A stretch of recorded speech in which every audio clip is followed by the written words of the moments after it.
life is just always mysterious and surprising. You never know what's around the next corner. You never know what's around the next corner.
We are live. Hello everybody, welcome to tonight's stream. My name is Zillian Ross, and today I am drawing more kangaroos. Spotify isn't on, and we need to play more music.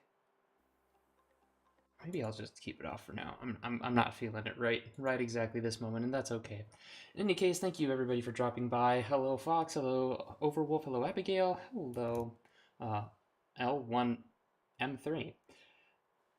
And welcome to tonight's stream, where we are drawing kangaroos again, because this is FebROOary, so that's what we're going to do. And I am joined here tonight with 3 guests, so this stream won't be as long as last time, because last time I had 4, and that was a lot. I am joined with returning guest Lumi. Say hi, Lumi. Hi, how are you? Lumi's a good friend, other YouTuber, and just overall good bean. And then we have our other returning guest who's been on this stream, I believe, once before, way back, Cujo. Hello, that's me, Cujo.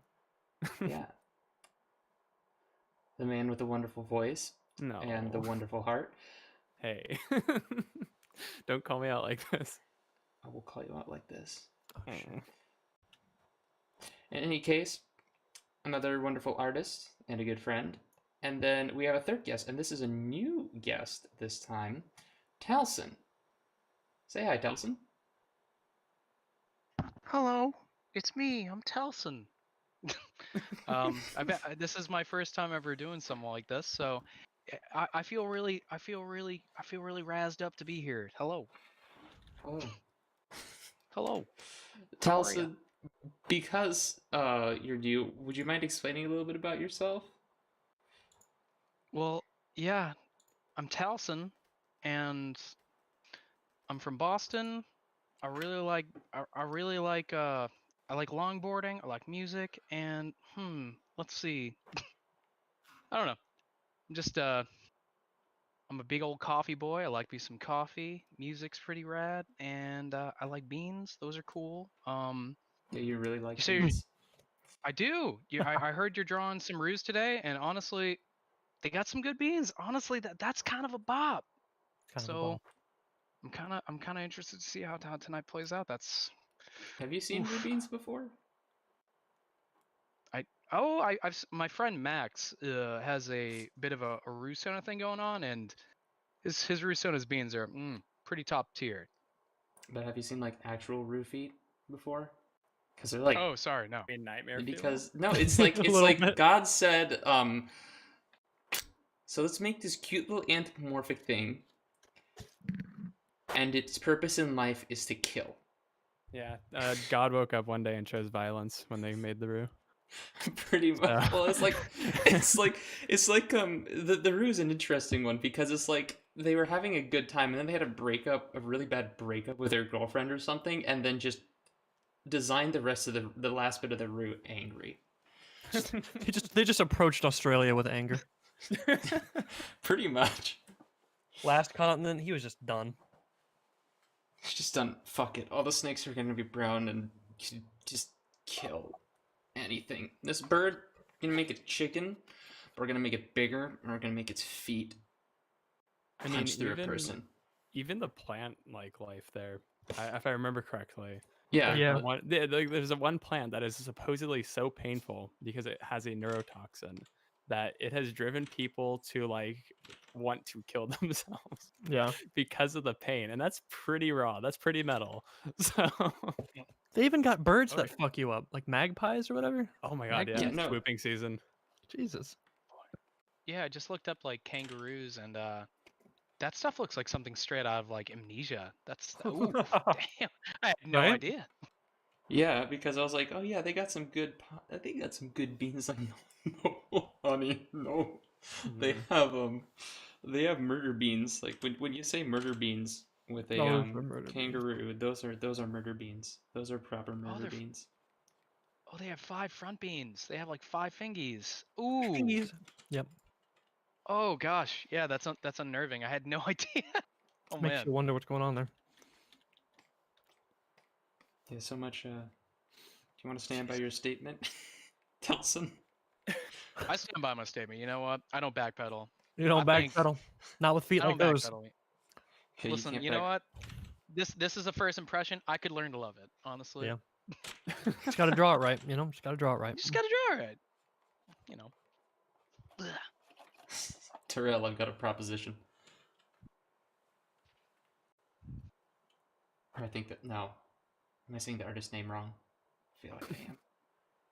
Tyrrell? Yeah, Terrell. I don't know. I've heard people say both ways. I've seen them. I've hung out with them at cons a few times, and then I'm always just like, "Oh, what's going on, Tyrrell?" And I'm half expecting him to be like, "It's Tyrrell," but I haven't gotten corrected yet, so I'm just assuming it's right.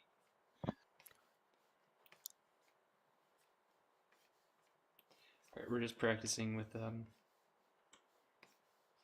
Crimson right here. Yes, desperately try not to think about how kangaroos are the apex marsupial that destroy everything they see. Yeah, no, like they genuinely have like a death wish. Like as a species, they just Yeah, but do you know, not- cute furry, ooh woo, like don't worry about it. Just don't think of anything stressful. Just think of Kangaroo Jack. It's such a good movie, right? Oh god, here, I'm I gonna look drew- at this. I drew Kangaroo Jack last time. Yeah. What wasn't the Oh, whole did you? thing? I refuse to believe that movie like ever actually existed and it was a shared hallucination, which would very much tie into how the movie was, but Yeah. I wonder what That's an image. I like that. oh. Yeah. Just Oh man. not sure if it's on the stream yet, but right. I'm gonna need refs. So I think you sent me one. Yeah. So yeah, I can definitely send some over. Hold on. I sent the unofficial one over Telegram. all right. Is there anything that you'd like me to experiment on with this one? Just have fun with it, I guess. All right. Cool. I'll make it a little bit more asymmetrical. Hell I was yeah. looking a little symmetrical for my liking. Just ooh, but I can do like gold leaf as well. I can True. Lumi, I can draw some mean gold. I know you can. So I'm excited. Okay, heck. Oh heck. Oh no, I clicked the thing. Heck Areno. Heck. Rail, how you doing? Roo stream. It is a Roo stream. It is a heckin' Roo stream. God, they're And so then- violent. They are violent. Alright. Talcen. Wait, is this Hello? is this a video? Wait, what? Wait, is what a video? God.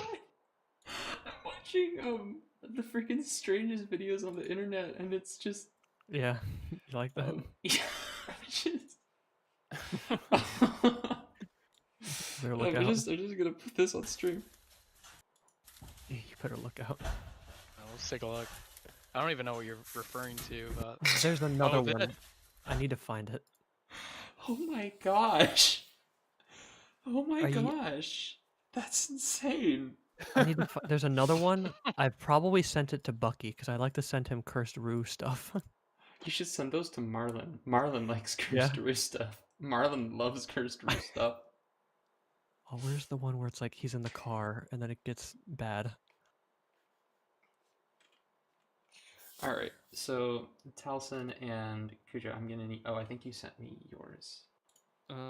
I can just send you some. I mean, I know Yeah. you've seen my character, but yeah. Here, Yeah. I'll send some. It's mostly so chat can decide which one to do first. Oh, Chat. got you. Sure. Yeah. Right. Talcen, I'm gonna need a Alright. ref from you too. gotcha. All right, I'm pulling it up right now. Do it.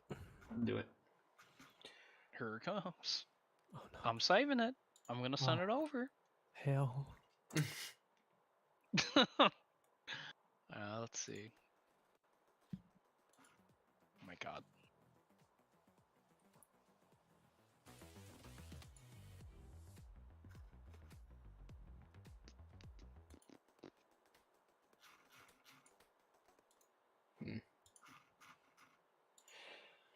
Yeah.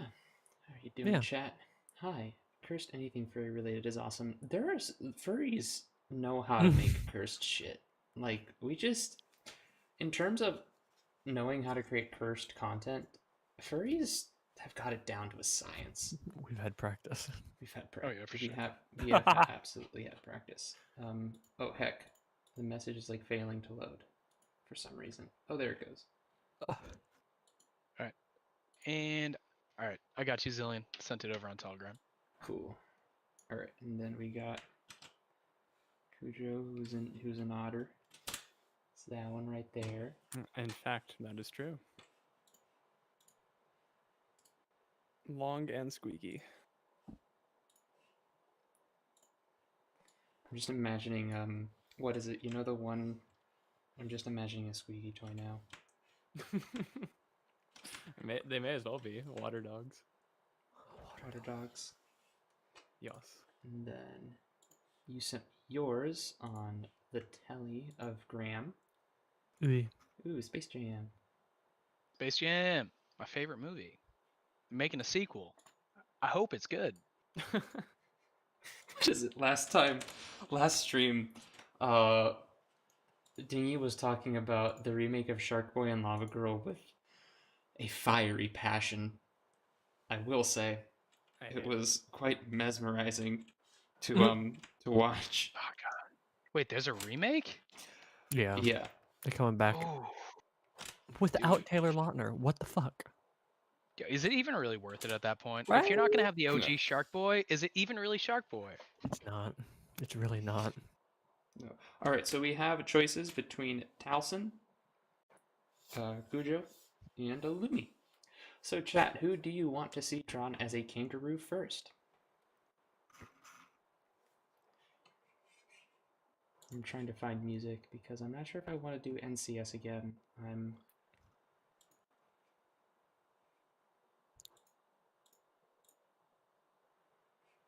Let's see.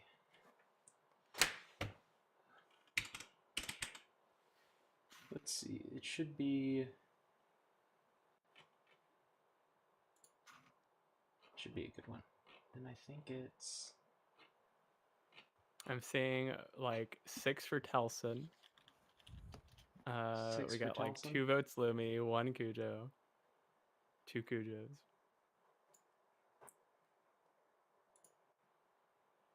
It looks like they really like you, Talcen. Oh, I'm seeing a lot of Talcens out there. Yo, Yeah. from the bottom of my heart, thank you. That's, oh boy, thank you. That another Talcen. Oh, Talcum. Talcum. no talcum, no talcum, no none of that. You have no idea. So many people say, "Oh, talcum." I can make a joke out of that. It's not funny. I've heard it. Uh-oh. It is pretty funny.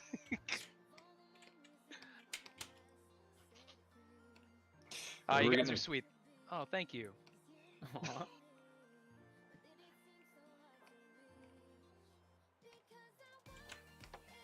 All right, we're gonna do Talcen. Hey, So if you You're did, right. I think you'd have a riot on your hands. you guys are very sweet. Thank you. Ah. Zillion use NCS music? I don't really like NCS all that much. I try to stray away from it. There's a couple of NCS songs that I like. I need to just make my own playlist. Because there's some that I really like and then some that I really don't. It's weird. Alright. Oh, that's far too loud.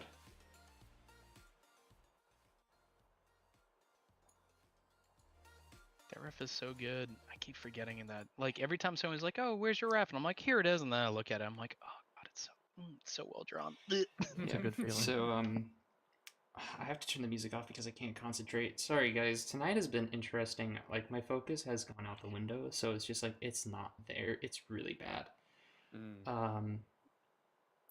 I do apologize for that. In any case, where is it? There it is. Right, so, Talcen. Hello. Heck, I'm like trying to navigate this screen and I'm having just a wonderful time trying to do that. I put more kangaroo fun in chat. Oh no. Oh no. Oh A my very gosh. apt response. Oh, man, you have a lot of kangaroo stuff on the back burner. Hell yeah. Yeah. Let's go. I came ready. Oh my god. Oh no. Oh boy. Violent.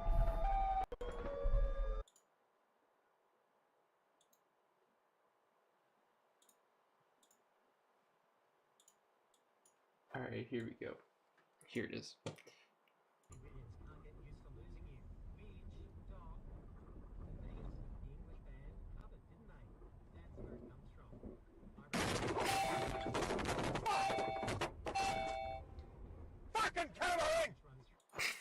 Oh my god! Oh Jesus! Right. So I think for Talcen, I think for them, I think in terms of what we're gonna draw you as a kangaroo, I think we're gonna have to go with I think you know what we have to do. You're a wizard, Harry. Oh. Oh, Oh, well, wait, whoa, wait a minute. If you're gonna go that route, which house am I in? Oh, that's a great question. Yeah, well, listen, I've been on Pottermore. I've made several accounts. I've done the same. Okay, and I've always been in the same house. What is So it? where do you think I belong? Hi, Zillion. Here, take my money. Hello. Are you a Gryffindor? Hi, Meowsers. Thank you so much. I'm guessing Hufflepuff. Oh, excuse me. Ooh. No disrespect. I know a lot of Hufflepuffs. But you think I'm Hufflepuff? Yes. Very interesting. I'm going Gryffindor. I respect that. Thank you. But Mhm. let's see. My second guess would be Slytherin. You think I'm listen, I know I got the green beans. I understand where you're coming Them from. green beans are dangerous. They are dangerous. It's right there in the name, right there in the text. Zillion, what? Ravenclaw. Raven lad? A Raven lad? I don't think so. Honestly, if I had to be either or, I'd either be a Slytherin or a Gryffindor. What did the test say though? It said Gryffindor. Okay. But I'm also just a huge like I'm a Harry Potter nerd, so in like the entire all the books are just like framed from like the Gryffindor's perspective, which It's true. was always something I kind of wish they didn't do, because like you always hear about cool lore in the other houses, but they never really delve into it because it's always from like Harry's perspective. Yeah. Like like I remember like when playing Pottermore, I found out about like to get into like the Hufflepuff house, you had to like go behind like it was in like the basement behind like the wine barrels or something. I'm like, oh, that's cool. I wish the movies and books sort of like harped in on that a little bit more, but They're gonna trust the kids around the wine barrels, Well, that was it. I was just like, it's a good thing I'm not in Hufflepuff because right? I probably would have I would have gotten a taste of that wine. I guess they trust the Hufflepuffs around the wine barrels. That or Hufflepuff herself was a chronic alcoholic. Mm-hmm. Which, I mean, reading into the lore a little bit more, probably wasn't inaccurate. It wouldn't be the worst things that. It's not the worst thing that the houses could have been based off of. Yeah. I mean, It's not the worst thing to come out of Hogwarts. Yeah, Salazar Slytherin was a literal racist who put a giant, who put a giant super weapon snake that could kill you by looking at it in the castle Yeah. itself. I think Maybe a not- little. like- Maybe not the best idea. Well, that was the one thing about like the Harry Potter books that like kind of rubbed me the wrong way because like throughout the entire series they've always painted Slytherin. It's like if you go into Slytherin, you're a bad person. Yeah. And then in the last book, they're like Harry's like in that spoiler alert. I don't know. Like in the last book, they're like it's not bad if you get in Slytherin. I'm like, well, you've had 7 books that have implied otherwise. Yeah. It's like it's okay if you go into Slytherin. There's been great people that have been in Slytherin. I'm like, you just told me 7 books. 7 Yeah. books long of just otherwise, guys. Come on. Yeah. All right, we're gonna.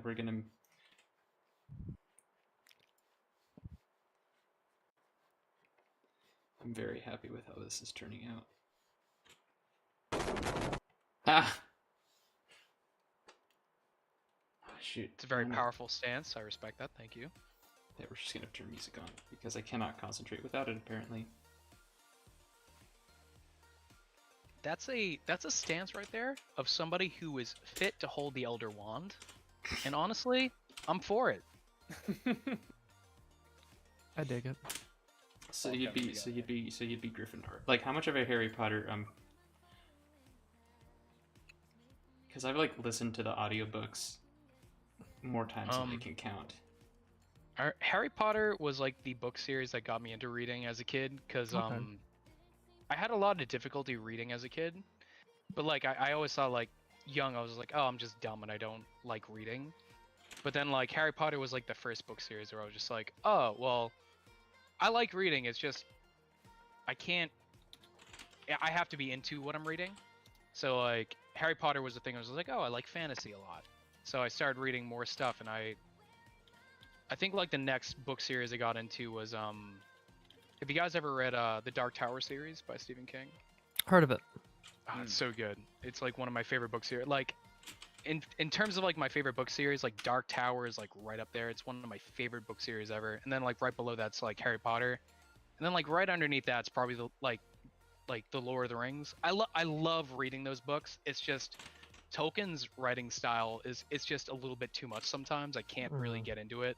The dude can write like 10 pages of explaining a battlefield, and at a certain point I'm like, I get it. Like you can stop describing like the battle scars on the trees and stuff, dude. Like Yeah.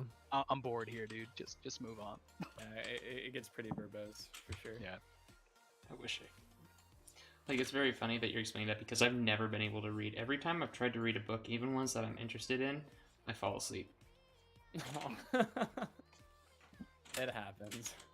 Well, I mean, there's a lot of people that's why like audiobooks are like such a huge thing now because I don't know, like for the longest time is like even now, like if I'm not interested or if I get bored with what I'm reading, I will just drop it. Yeah. So like there'll be like certain things where like I know I like the core story that's going on, but if it's written a certain way, I just can't get invested in it. And like I don't know, audiobooks sort of like alleviate that for me. Like a lot of like creepypastas and stuff like that too. Like I've gotten into like listening to creepypasta podcasts because like I do like a lot of running and I ride my bike to and from work. So like I'll just tune into that and I'll be like, oh, I wanted to hear about this creepypasta for a while. I don't want to read it, but ooh, boils it down to like a nice 20-minute like listen to. Yeah. I used to listen to those back in the day.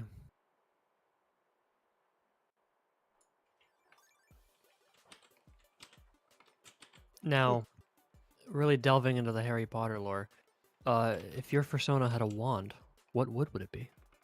But wood. Ooh. Homie. Damn, that's a question. Ah. Have to give me a minute. I'm gonna have to look this up. I wanted to toss you a curveball. Yeah, no, that's a curveball right there. Yeah. I've never thought of that. Oh man. My Uh, initial thought would be, for at least me, would be a fir tree or some sort of evergreen, Ooh. just because I like of the area I grew up in. But that's all. Yeah. That's the only reason. I'm sure there's like more meaning to it than that. I'm gonna look it up actually, because fuck it, I'm here. I don't like how that face is turning out. okay, if my wand could be made out of any particular wood, it'd Mhm. probably be. I'd have to say a Douglas fir, a fir tree. I like that. Douglas fir specifically because it's like the trees that are prominent in like Twin Peaks. I'm not sure if you guys watch Twin Peaks, Oh, yeah. but that is like it's like the main tree in that area, and Yeah. Twin Peaks is very important to me. It's one of my I like favorite that. shows of all time. Right See, on. fur wands, focused, strong-minded, and an intimidating demeanor. Hmm. Like the sound of that. Right? It's not bad. Yeah, it's not bad. Powerful. Yeah, fir trees are fucking beautiful. I love them. Yeah, speaking as somebody who also came from a alpine kind of environment, Mm. and a majority of my upbringing, it's absolutely gorgeous. Like just that high mountainous kind of biome. Yeah. Feel. I still take a lot of inspiration from the biota of, I guess, just alpine high. Well, for me, it was the High Sierra, but environments, because like I do landscape painting digitally, Mhm. and that's always been this, like, I remember succinctly growing up there, I was like, man, it's either I can focus on like photography and trying to, or I can go out and actually learn to do something, and that's where I kind of started painting. So it means a lot to me as well. Hell yeah. Yeah. Alpine regions are nice. I didn't grow up around them, but I like being in them. Yeah, alpine areas are really nice. Mhm. What would, like, I'm just thinking about, like, what would your job be in the wizarding world, Talcen? My job? Yeah, Yeah. like, what would you do? Would you work in the Department of Secrets? Would you be an Auror? I'm not gonna lie. I'd probably be working at Hogsmeade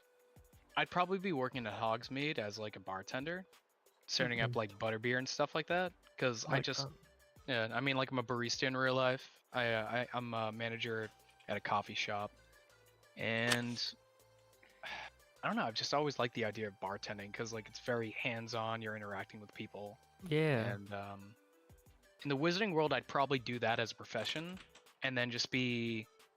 I'd probably be doing some like Hagrid stuff in my free time, just sort of like hanging out with creatures and hiking and stuff in my free time. Just imagining your resume, Hagrid stuff. Yeah, Hagrid stuff. It's just like, you've been a bartender at Hogsmeade for the past 10 years. It just says on the side you do some Hagrid stuff. Oh yeah, Yeah, I you know, specialize. some Hagrid stuff. You're like, oh, you know. I love it.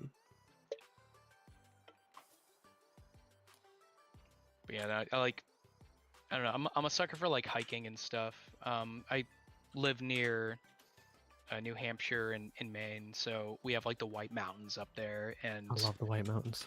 it's gorgeous. Honestly, like Best. I felt like such a dingus because like we went up there a lot this past summer, Yeah. and like we went like swimming in a lot of like the river rapids, and I was like, I talked to my friend. I'm like, yo, I love swimming up here because it literally feels like we're like swimming in a riverbed in Skyrim or something. Yeah, It was dead like ass. it was just like, oh well, yeah, they took a lot of inspiration from this area when developing the game, and I'm not surprised. I'm just like, what? He's like, yeah. I was just like, oh my god, what? That's Yeah. nuts. Had I was no gonna idea. say, you're a fellow masshole. Hi.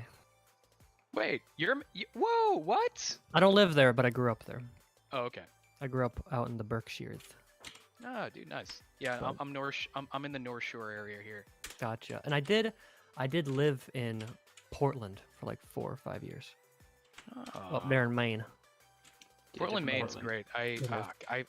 I've been a few times. Like, so one of my favorite places to go to bring people when they come to the New England area. I was like, oh, we got to go to Salem.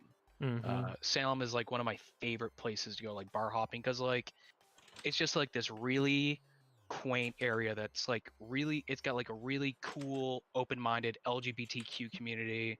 Hell yeah. Like you can go bar hopping up there. You never have to worry about like running into any trouble. Like I've gone bar hopping with so many people up there and never had a bad situation where like if you go in downtown Boston, you can run into like a bunch of like Chads and Brads who are just like looking to get into some stuff for no reason. Yeah. But like it's such an open-minded area, and the only other place where I've gotten that kind of same vibe from is Portland. Mm-hmm. It has like that really cool sort of like artistic alternative lifestyle sort of like. I just Yeah. really dug it when I went. We should put I'll tell ya. Talcen, should we put you in a wizard's robe? Oh yeah, absolutely. I would love a wizard's robe. I'd rock that every day, even Like, if I'm doing some Hagrid stuff. Still rocking that robe.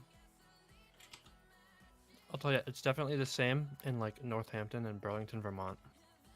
Oh, dude, Alright. Vermont, Burlington, Vermont. Like we went up there a couple of years ago, Yeah. and we went up there to see. We went to Magic Hat, Citizen. We went like brewery hopping, and Listen. I was blown away by like. It's just such a. It's a really cool town, but like it's right on the lake, and like it's surrounded in mountains. I just remember going there and just being Yeah. wowed by everything. I was like, I love this place. Everything about this, I love it. Oh yeah, most definitely. I was there for college for 4 years, and it's the best college town. I just think my dreaming. friend Gail went up there for college too, Yeah. and It's a good town. yeah.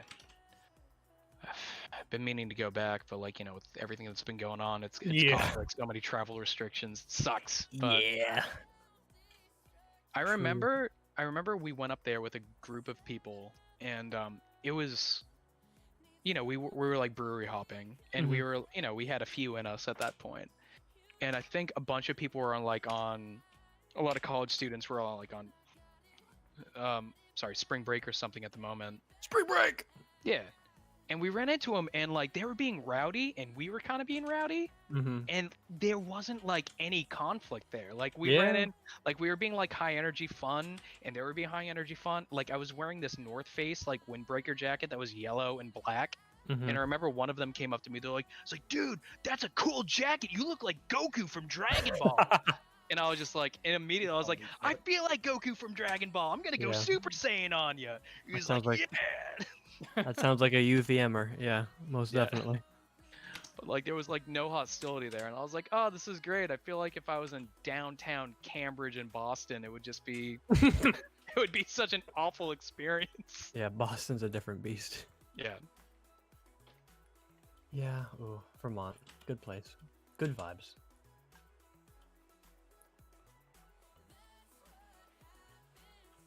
And yeah, the White Mountains, love them. I love driving. I always mispronounce the name of that highway. Fucking Kangamagus? yeah, Kangamagus. I always want to say Ah. Kangamagus, but it's Kangamagus. Love driving that thing. Oh, it's gorgeous. There's so many good spots to go swimming up there too. Yeah.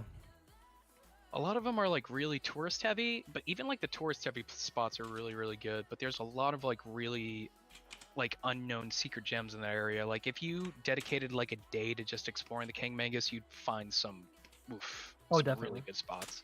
Definitely. Oh, such a beautiful area. Love it. What are we thinking of Wizard Talcen so far? Wizard. I like that. He's got sort of like this unhinged energy to him, and That's a mood. Goddamn. I just like it. He's just kind of like like he's just going like, what? Well, you're not What? basing this off of, right? Say that again. I like that. Yeah, I was always really proud because they put the American school in Massachusetts, and that was cool. So this is there. That's what this is based off of. Oh my gosh, this video is like legendary. Like this was literally weeks before this, like the whole pandemic thing happened. It's wild thinking that this happened right before all this nonsense. Oh god. Yeah. But we're going to eternalize it in this. I love that. Annie, what a... Honestly, as far as like last cons could go, really good con. Yeah, it sounds like it.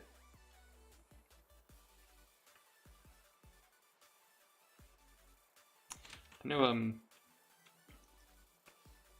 yeah, it just sounds like it. I like that. It's really good. Annie's a lot of fun. Like, it's one of those cons where like even if you're not really vibing with like, there's always something to do. But even if like you wanted a break from like the con atmosphere, it's in the heart of downtown Boston, so you could always find something to do. That's cool. I'll have to hit it up sometime. Once this whole thing's over. Yeah. Mood.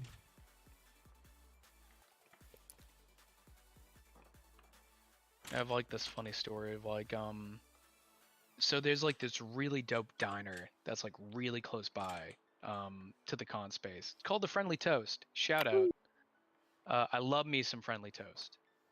I went there with a few friends one morning, and it was like 10 a.m. It was like Sunday morning, I think, so I was a little hungover. And the hostess seats us down. They're like, "Hey, do you want to sit like in the restaurant area, or do you guys want to sit at the bar?" And I'm like, "The bar? It's 10 a.m. Your bar is open?" They're like, "Yeah." I'm like, "What kind of lunatic gets a drink at 10 a.m.?" And like we sit down, and I see one of the hostesses walk by with a platter full of Bloody Marys, and I'm not. These Bloody Marys, they were garnished with like, they had like buffalo chicken fingers like on the toothpick. One had a mini cheeseburger on it. I was like, Oh, wow. "What's that?" Like, "Oh, that's just sorry, that's our double cheeseburger Bloody Mary." And I'm like, "Excuse me?" I'm like, they're like, "Yeah, that's a Bloody Mary." I'm like, "Yeah, I'll get one of those." Like, "What do you want to eat?" I'm like, "I'm gonna get 2 of those." 2 of them. They're How like, was it? Don't you want something to eat? I'm like, "It comes with 2 mini cheeseburgers, right?" It was good. It was real good. I didn't even, I got turned on to V8s after that. Like, I had no idea that there was like, that I even had any interest in tomato juice until having a Bloody Mary. And like, I was drinking it. I was like, "This is great. I'd drink this even if it didn't have the vodka in it." Yeah. And I still do. Like, V8s are great. That was like my turning point for me. I was just like, "Dude, I just want to drink tomato juice. This is great. I'm vibing out."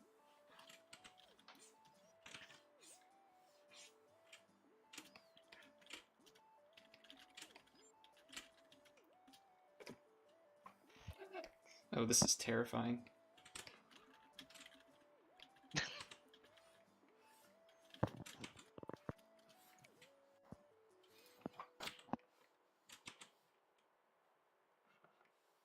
You nailed his expression, honestly. This is so good.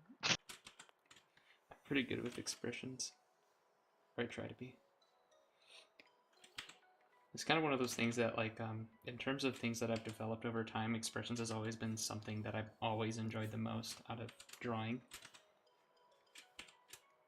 I did a lot of doodling back in the day. I have a few badges that I've done that are still on my ancient FA that I haven't touched in like literally maybe 6 years. And I've always been decent at expressions. It's just bodies and postures and stuff. I could never get that down. And I've seen your stuff. You're good at it. It's you always knock it out of the park.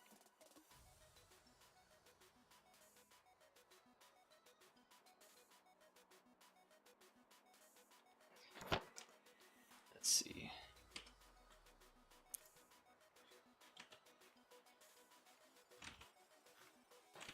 Yeah, you did drawing, Talcen? Way back in the day. Hold on, I can pull it up.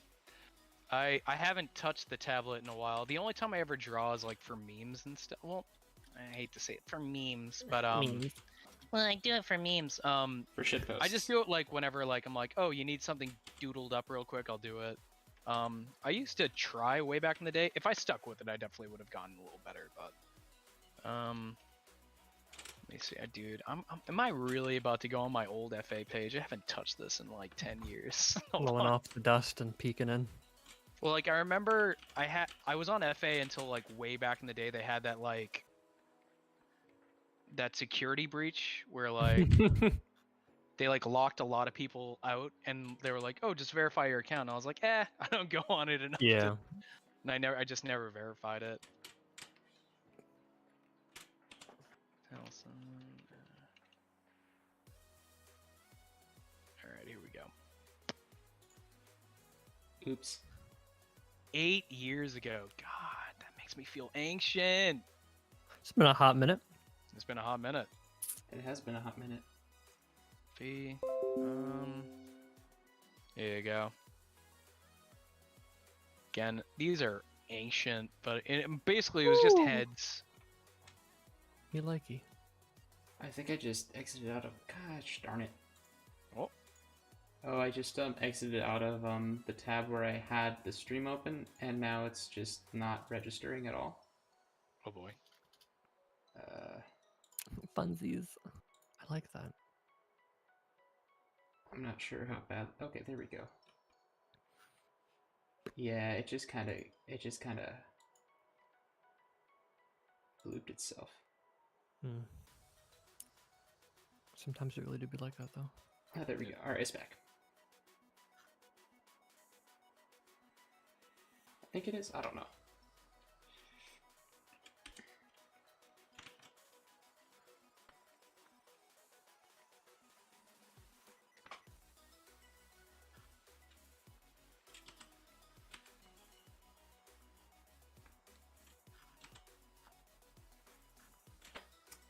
No, it's still being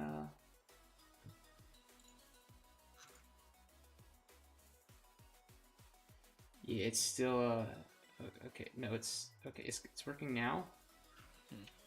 Okay, there it goes. All right, cool. Yeah, Talcen, those aren't bad. Yeah, I got a little bit too, like, so I used to, my main thing is, and I hear it from like a lot of like people that get into drawings, that you reach a point where like you start to realize that, you know, like, oh, I'm getting okay, but like everything that I'm good at is like at a certain angle, and I should probably branch out from that. And once I reached that point, I was like, oh, I can't do this anymore.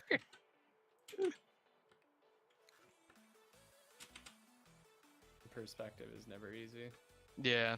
Plus, like, I just realized that, like, I was just really good at drawing dogs. Like, anytime someone was like, "Oh, draw me, I'm a cat," I'm like, "Oh, whoa, What? wait, You're how? what? How do I do that? What? That doesn't exist." Cats don't exist. You can't tell me otherwise. Wait, Lumi's here. Goodbye. Yeah, wait. So- Wait. Lumi, I'm sorry. Happy Us Friday, cats friends. are Hi, an enigma. Clocky. Happy Friday indeed. Meow.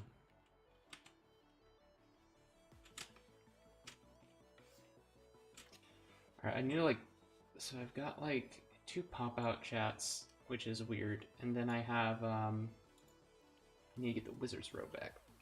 Wizard. Wizard hair. I'm a what? I'm What? a roo. You what? I'm a roo. Hey, do a kangaroo, Harry. A bloody good one, that. Can't I'm a understand what? your accent.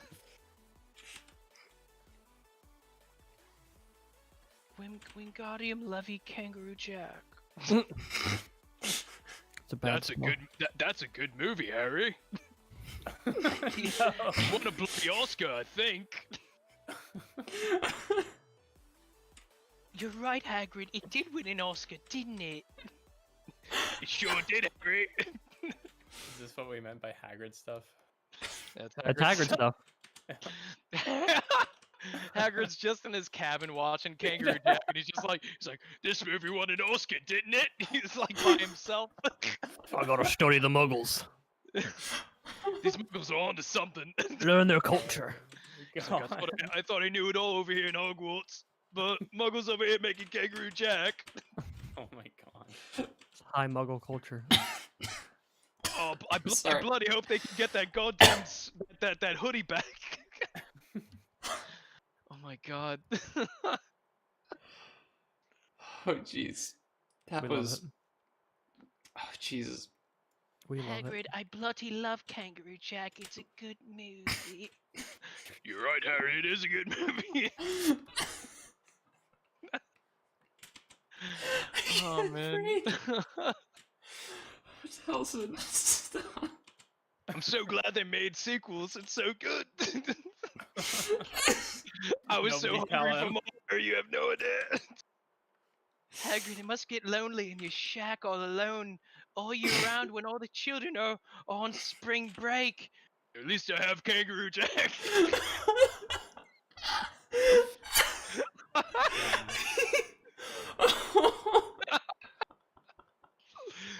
Oh my god. He has like wall posters and stuff in his Yeah. hut of just kangaroo back. Harry, can you guess my new Patronus? A fucking Hagrid. kangaroo. Hagrid, Kangaroo Jack. Hagrid, is this a kangaroo Jack Docky? It is, Harry. Baby. I spent $150 on that. 150 wizard dollars, Hagrid. Ooh. 150 wizard dollars on a kangaroo Jack Docky. Yes. I did, Harry. I don't regret a thing. Holy shit. I might not have graduated from Hogwarts School of Witchcraft and Wizardry, but at least I have this kangaroo Jack Docky, Harry. It's my legacy. Just- I can't. Talcen, you're gonna kill me. I'm gonna pass out. Gotta get your Oh, man. bearings. I just completely. I Harry feel Kangaroo bad. I love Jack is Hagrid, all but I have just, left this... since the divorce. This is such a great Hagrid, movie. I'm I am sorry. so alone, but I sure Hagrid's do such a love sweet Kangaroo person. I'm Jack. sure he doesn't like Kangaroo Jack that much. I Wait, hope not. how do you do that? How do you do that? How do you do the Hagrid voice? Harry, Harry? Harry, Kangaroo Jack is all I have left after the divorce. This is such a Oh great my God. movie. I'm so alone, but I sure do love Kangaroo Jack. I can't. Harry, after Dumbledore expelled me from Hogwarts, I spiraled into a dark depression, and the only thing that saved me was Kangaroo Jack on VHS. I didn't even have it on DVD. I The other watched it so many professors. times, Harry. I burnt the VHS. The tape ripped. The other professors are getting sick of it, though. You know. I hear Professors- Hagrid is watching Kangaroo Jack again. I personally, Mr. Hagrid, I personally prefer the animated sequel. Professor Snape prefers the animated sequel, Harry. It's bloody rubbish.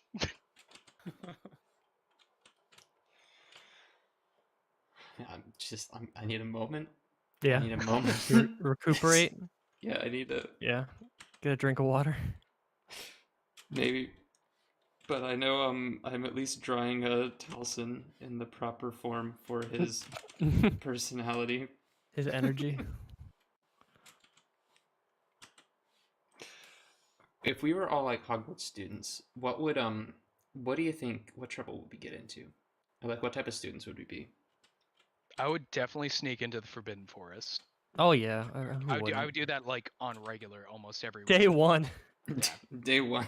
Skip orientation. I'm going straight to them woods, baby. No, I would For- literally go down to Hogsmeade. I'd get like a growler of a butterbeer, and I would just go into the Forbidden Forest with my friends. Yeah. At 11 the years fuck out. old too. Just Yeah. The fuck it, legend. We'll be Yeah, fine. they don't card.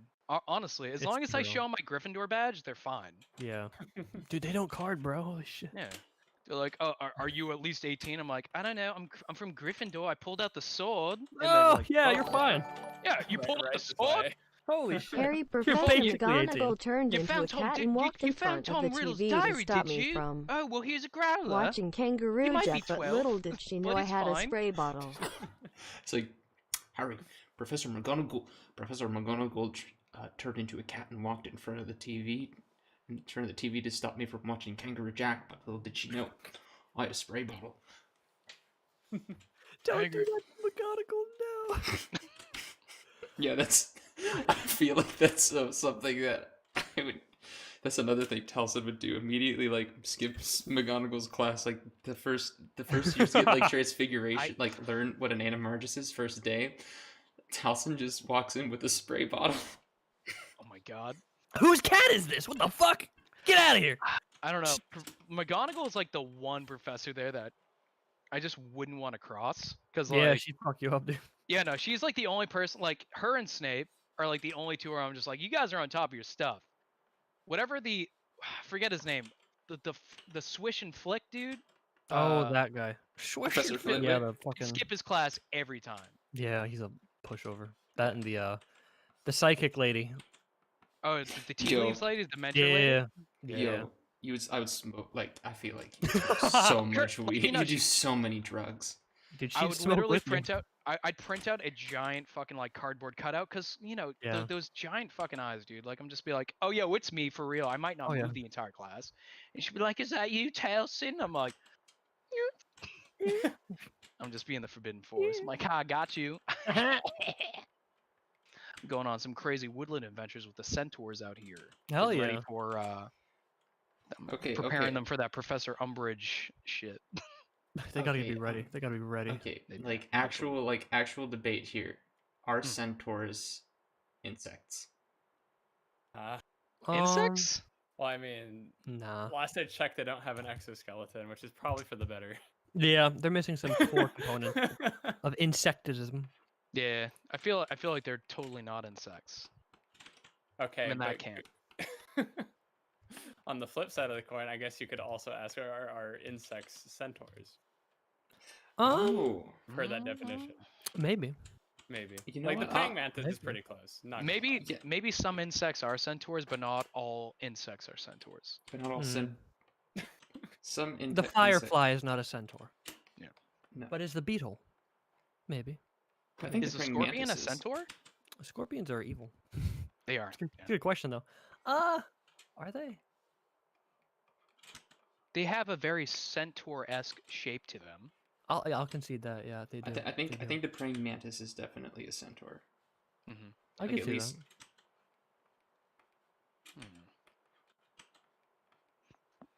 The bee is not a centaur. no. Very important discussions. Yeah. Is the Bee movie Bee? Is the Jerry Seinfeld Bee a centaur? Yeah, Yeah, he's a centaur. he is. Oh, absolutely. Yeah. The one exception.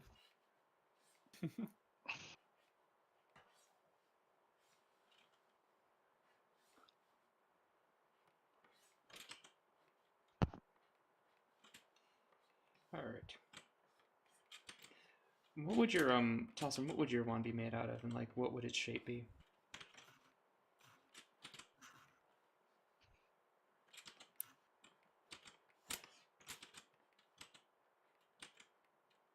You there? Oh, I'm sorry, my headset went all goofy for a minute. What was that? Oh. What would your wand be made out of, and what would its shape be?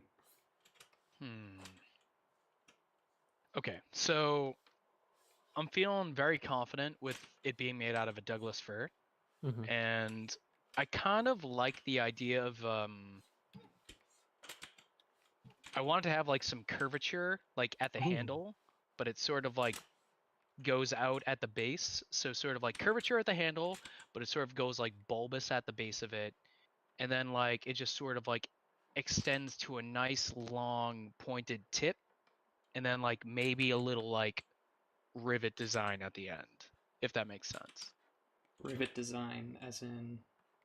Whatever you Like- feel, but like, you know, just something extravagant, like, because like, I mean, you know, look at him, he's vibing out. He needs to have something a little extravagant, right? It do be like that though. Yeah. I mean, he's hanging out. He's hanging out, like he's breaking some rules, and he's going into the Forbidden Forest on the weekends. Is he gonna have a standard wand? I don't think so. Nah, he's a bad boy. Yeah, he's a bad boy.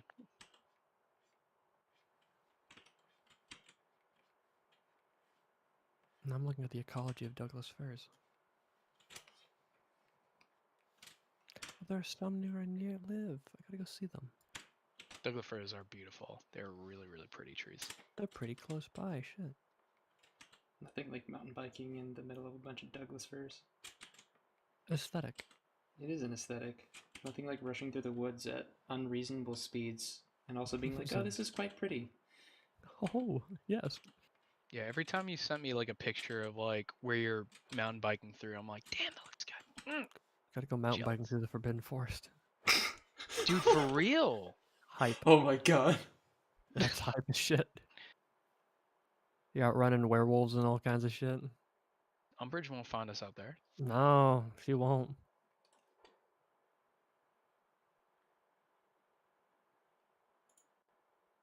And... go. I think that does it. Yeah, there we go.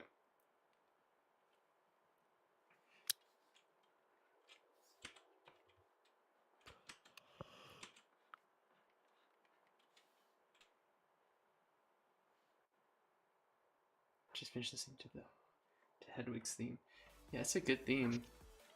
No, it is. Honestly, like everything within the Harry Potter universe, like the main universe, is really, really good. It just makes me feel really bad because I just wish J.K. Rowling was a bit of a better person, but you know, whatever. Yeah.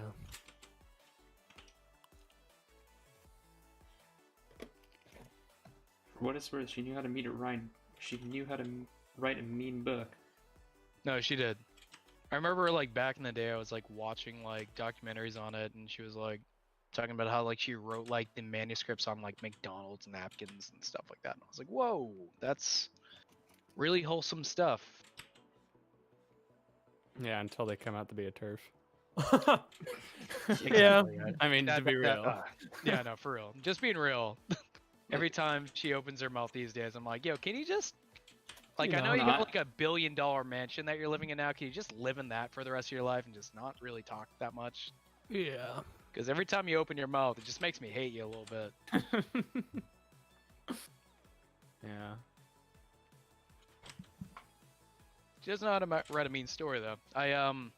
I've actually reread the last book in the series, The Deathly Hallows, and it was one of those books where like I realized like I appreciated it a little bit more after a second reading, because I remember when it came out, I got it delivered to my house first day, and I went into my bedroom with like 3 bags of Funyuns, and I was like, "Don't talk to me, don't talk to me for days."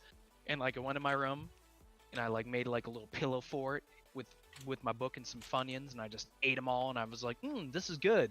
And at the end, I was like, oh, I don't know if I like the ending because they find all the Horcruxes and blah blah blah blah blah. But like I reread it, and I'm like, oh, okay, the pacing's a little better than I remember. For the longest time, I was just like, I love all the Harry Potter books, but I didn't like the second half of the Deathly Hallows. You're valid. Yeah. I think what really interested me about that one is that it started off as like this methodical.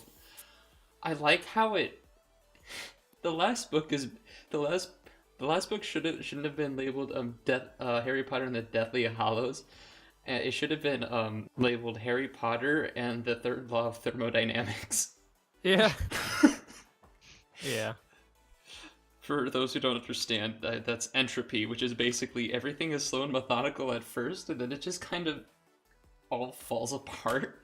And it's just it's like we're gonna slowly and methodically plan everything out and do it. And then the farther and farther you get through the book, it's like, yeah, we don't have a clue what we're doing, so we're just gonna rush to Hogwarts and just cross our fingers and hope this works. Oh my gosh. It's weird because I'm in a small camp with like, as far as the movies go, like I love Deathly Hallows Part 1. I think it's one of the better Harry Potter movies, but a lot of people hate that one. Like a lot of people are like, nothing happens in that movie. It's just a really depressing movie. And I'm like, yeah, that's why I like it. Yeah. Like they're not in Hogwarts. They're literally camping out in the woods, and Yeah. they're just dealing with the heavy stuff that's going on. I love stuff like that. I dig it.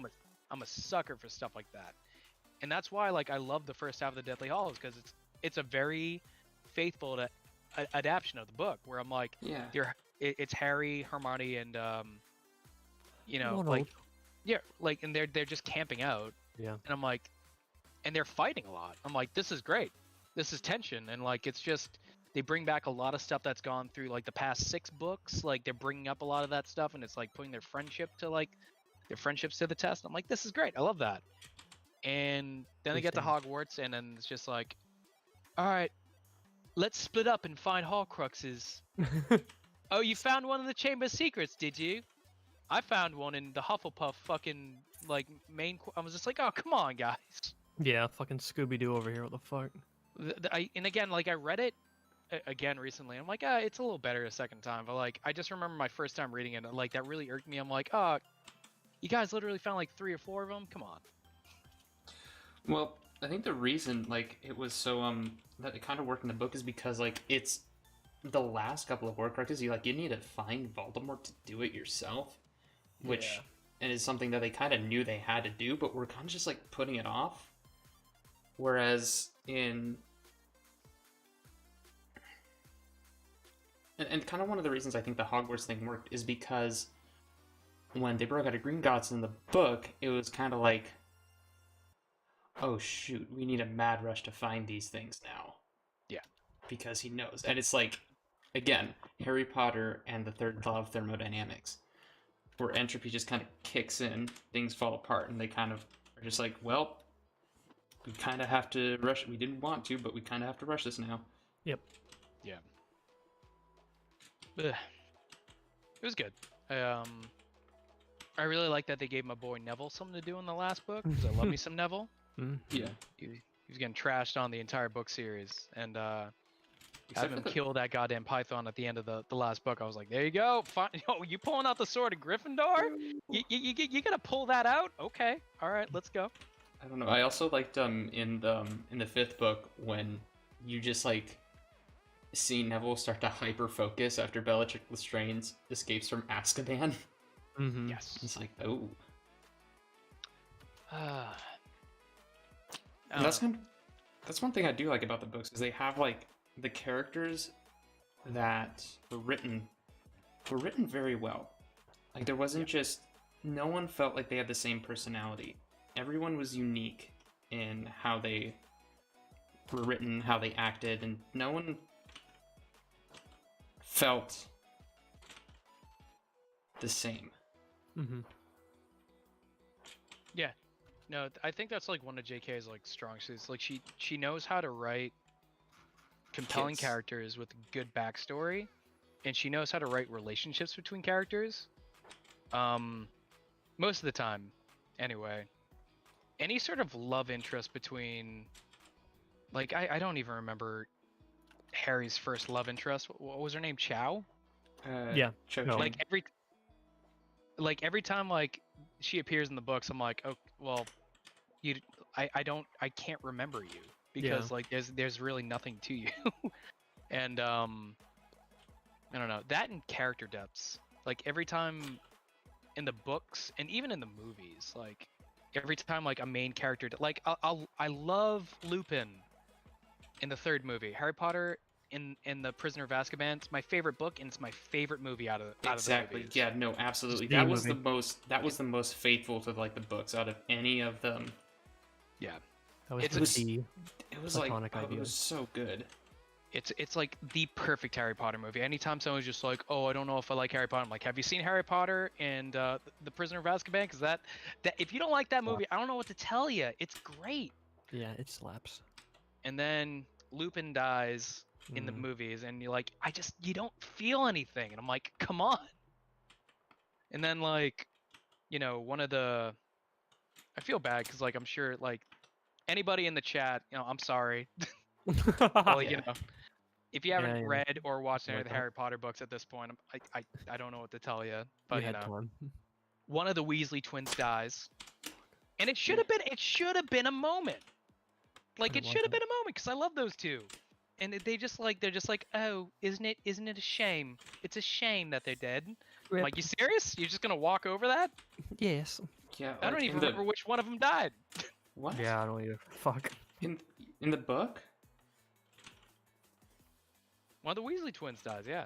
Yeah, no, like that moment's scar. Like I remember that. I still remember it.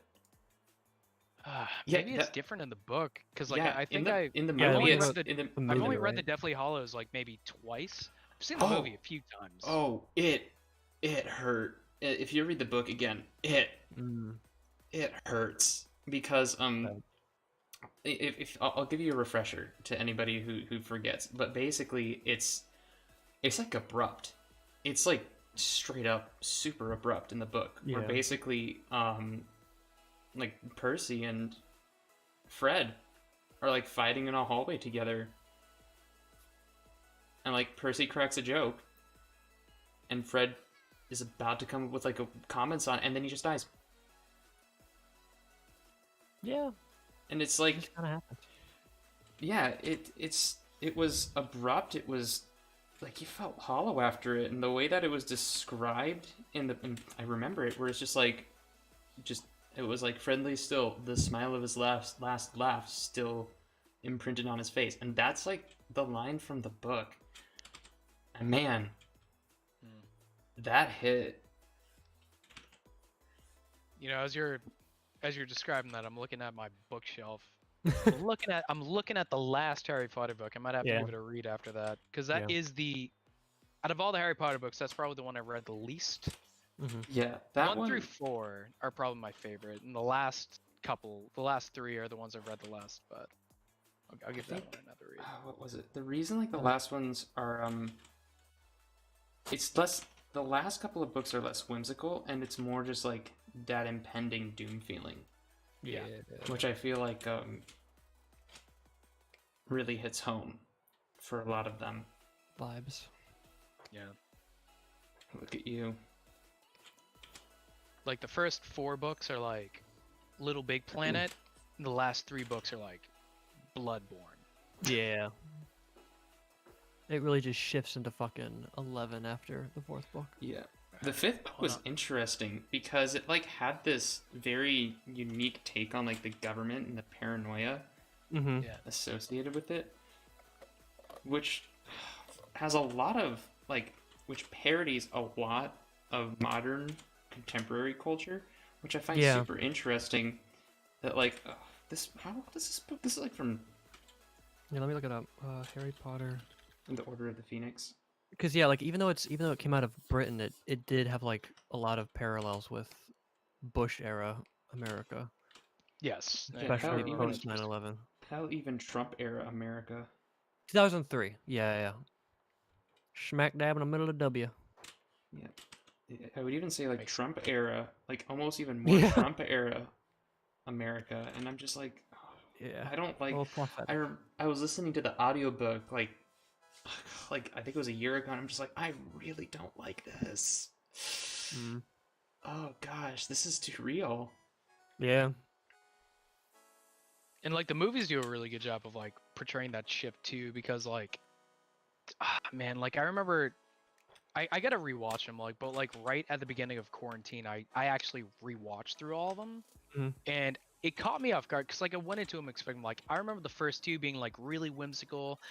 I don't know if I'm accurate on this, but I think like the guy that like directed Home Alone did like the first one or for the first 2. So it gives it like that really child-friendly, whimsical feel to it. It had that feel. And- Yeah. And then like I watched them, I was like, oh my god, yeah, no, these are like, this like some really cool. The first book in particular, I'm like, oh, this is just like child fantasy, but like top tier stuff. And then Chamber of Secrets, I'm like, oh, this is the same stuff, but like some small hints and stuff. And I Third think one it's- comes out, my best one. I'm like, that's the best of both worlds. Goblet of Fire is okay, and then by 5 comes out, and you're like, okay, stuff's getting dark. Yeah, and I think it's important to kind of remember when these books came out, because like if you grew up reading like the first Harry Potter and then like stuck with the series all the way through, you grew up with the books. With them, exactly. I was about Yeah. to say that. Yeah, the same thing happened with me in Toy Story. Like I felt like I grew up at the right time for that, because like Toy Story Same. came out when I was super young. I watched the first 2 as a kid, and then that long hiatus, and then Toy Story 3 comes out like a solid like what 10 12 years later, and Mhm. Andy's going to college, and I remember watching that in theaters 18 years old, and I got teary-eyed from it. I was just like, this Yeah, feels like I- it was made for me. This is nuts. Yeah, I cried at Toy Story 3. That scene where they're all holding hands, like, Yeah, and that's they're just- going into the thing, and I was just like, Yeah. I can't take this. This is breaking my heart. Feels. Yeah, it's like this is a bit dark for a kids movie. Uh-oh, where are we going? Oh gosh, I Yeah. love stuff like that. It was All like, right, what do we think of oh, this is backwards. There we go. let's check it out. Look, it's Lady liked it. Boy. It's very orange. I like the orange though. It's a good look. Lakey Boy. Like- Leggy butt. Wrong layer. Got legs.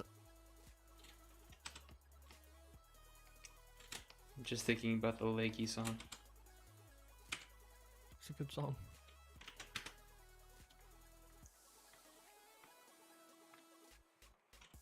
Talcen, have you tried recreating the Leggy song? Leggy song. I Legs, don't know if I'm legs. hip with the leggy song. Have you not seen Legs, legs? What's on the menu? Legs. I haven't. It's a main wolf staple. Okay, we What the are. Okay, we are I'll find stopping. it for you. No, we are stopping the stream right here, and we are watching this. Oh, you got it? Yeah, pull it up. All right, Do let's do see it. I'm not hip. Ugh. You gotta get with it. All right, so we're gonna pull This up is- videos. This is like This is your culture. this is I your know. culture. You This study up. this You caught me off guard here. Honestly, like I'm embarrassed. Let's see. They tried to put me on the cover of Vogue, but my legs were too long. Every day is leg day. Monday, Tuesday, Wednesday. Thighs, calves, all the way. Thursday, Friday, Saturday. Sunday is the one day I get Right. on my runway. Ready for it, hunting. Ready for it, hunting. I like what I'm seeing. I'm legendary. All legs, no dairy. I'm legendary. Look at that beautiful beast. How can there's not nearly enough main wolves in the furry community. Look at that boy, dude. Come on, you serious? What's on the menu? What's on the menu? What's on the menu? Legs.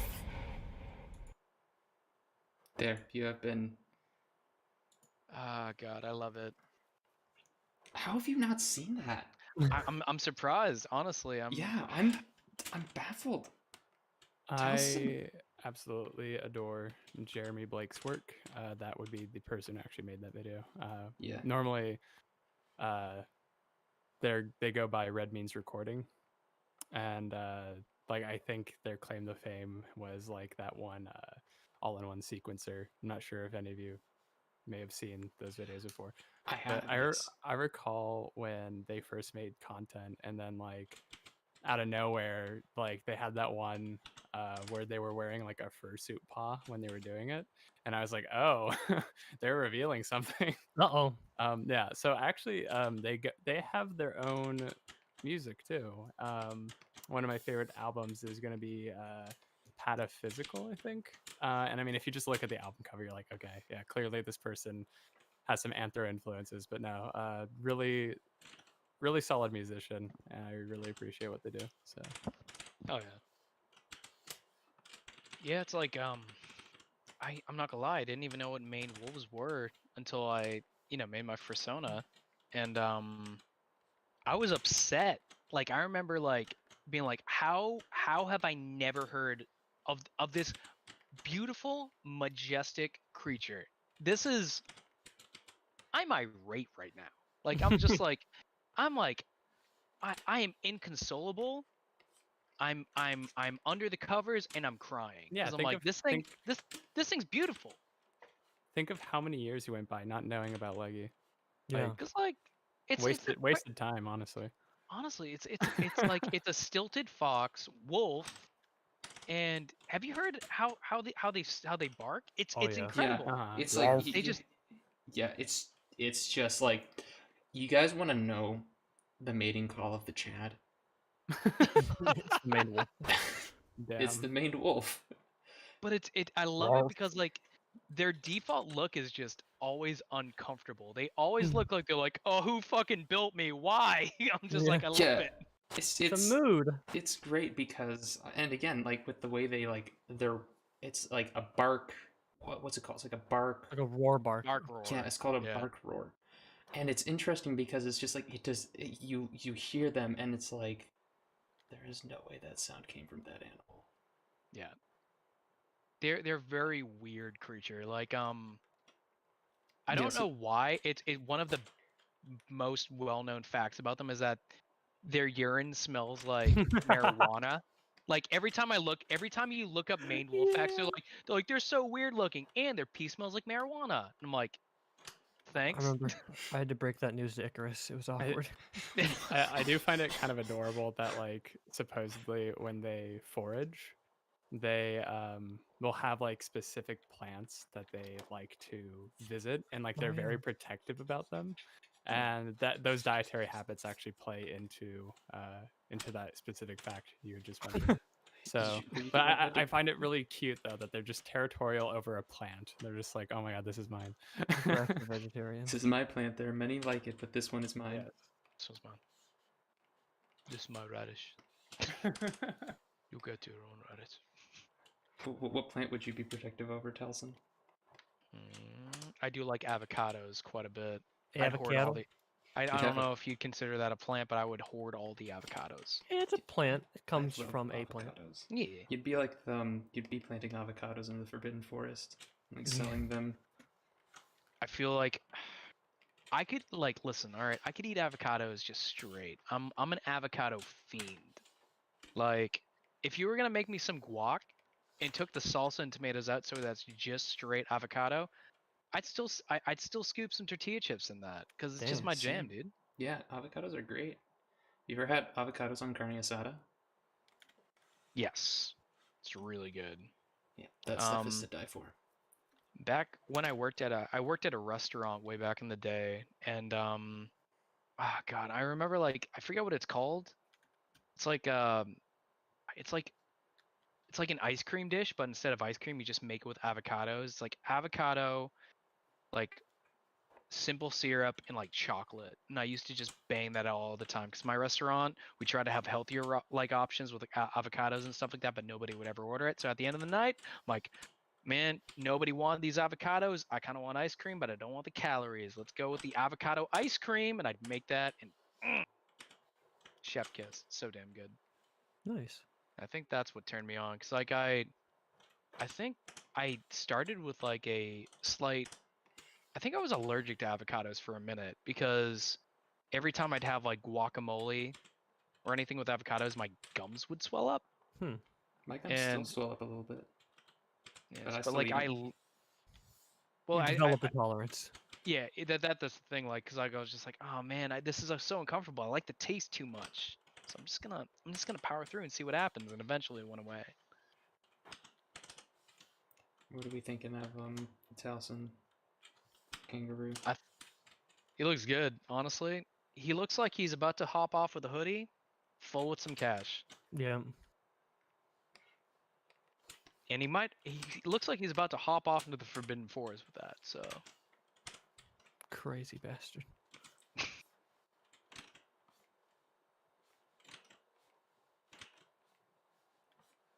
it's just weird. I've never seen Talcen drawn as another species before, so this is pretty always a- wild. It's always a really weird feeling. Yeah. Well, there's distinct markings on Talcen that don't really follow the main Yeah. wolf sort of color palette. Like, I remember when I was designing Talcen, I gave him like the raccoon sort of like eyes, like the black like hues around the eyes. Mm-hmm. And the person I was talking to was like, main wolves don't have that. I'm like, I know they don't, but I like Exactly. it. I Yeah. think it looks great. I want it. I want it on me. I'm also gonna give him a Space Jam jersey. Yes.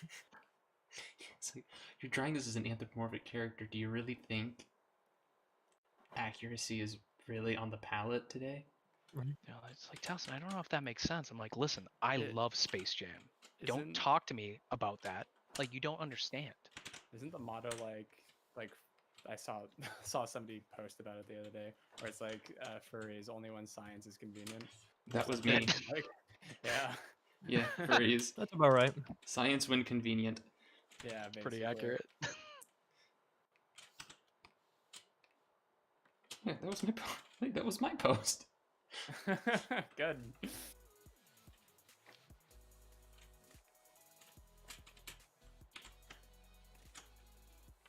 I think it's like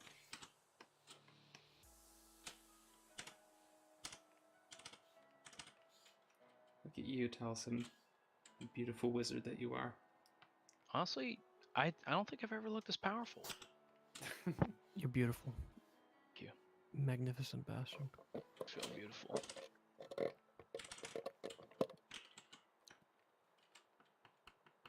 I'm about to crawl the little room under the stairs and swirly, Mr. What's his name? Durnan Versley, the dad. Oh yeah, Vernon Vernon Dudley. Dursley.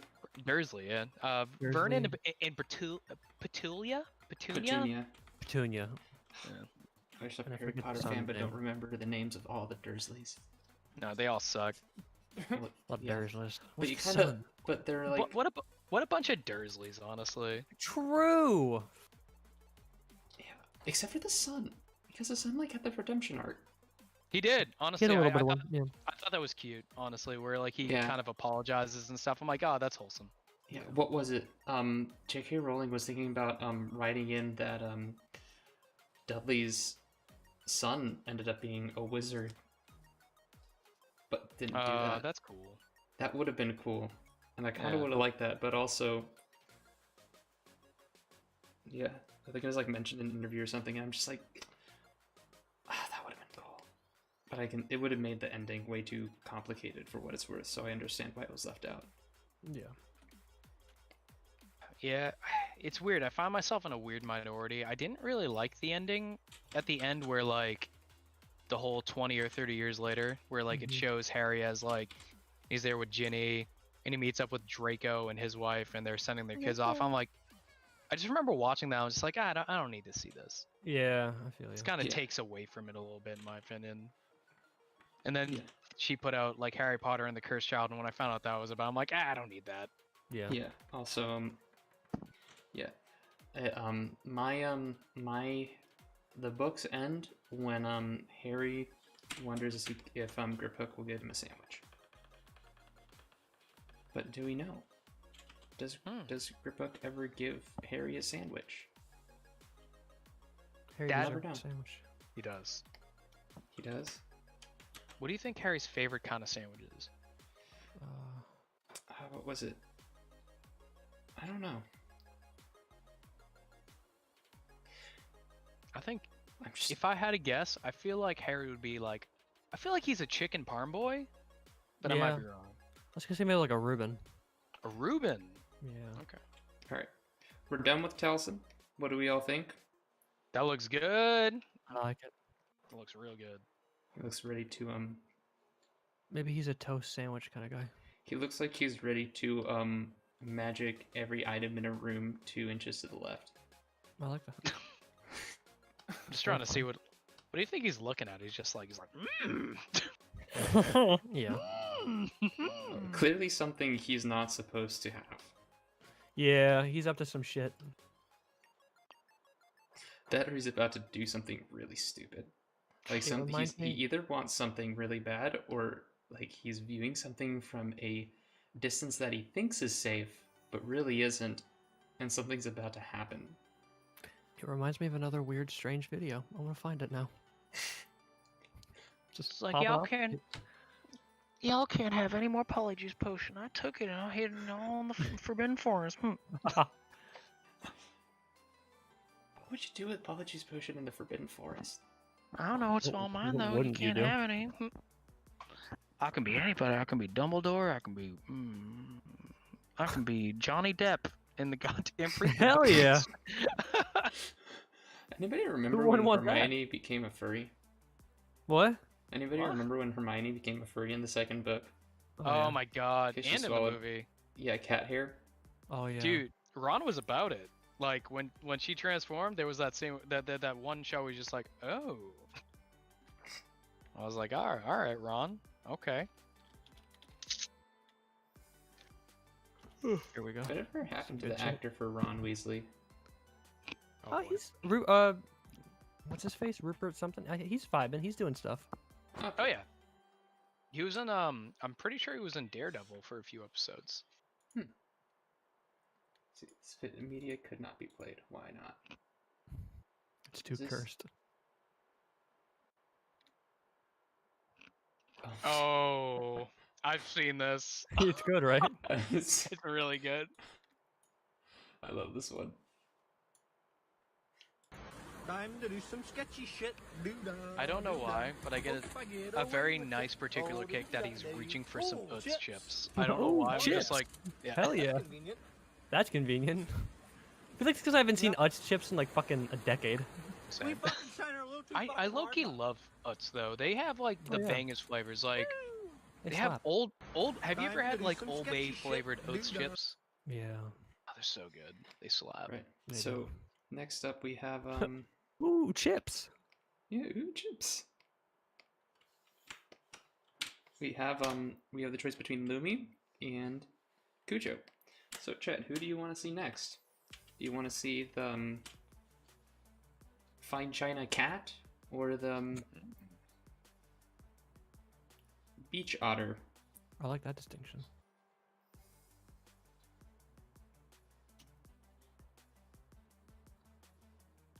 Somebody said Cujo. Chip. Lumi. Otter. Hi Zai, how are you doing? Hi Zai. Beach Otter. Excuse me, Hazel, how are you doing today? I'm doing good. Dog King. Beach Otter. Otmer. I think Cujo, I think it's you. Oh no. It's my time. Beach Otter.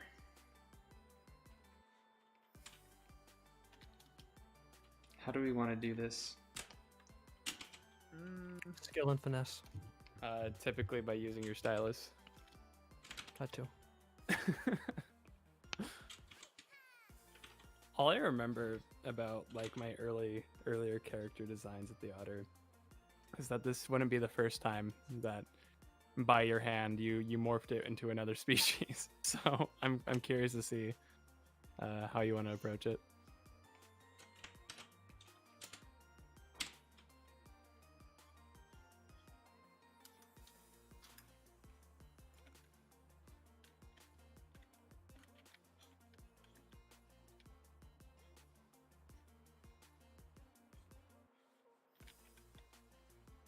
Feel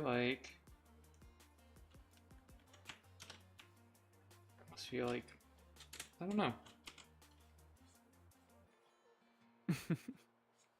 Having like I need to do how to draw kangaroos tutorial.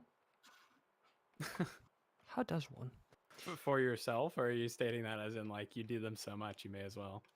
Yeah, I might as well. And it is FebROOary, so if I can like do that by the end of FebROary, that'd be kind of a cool way to end it.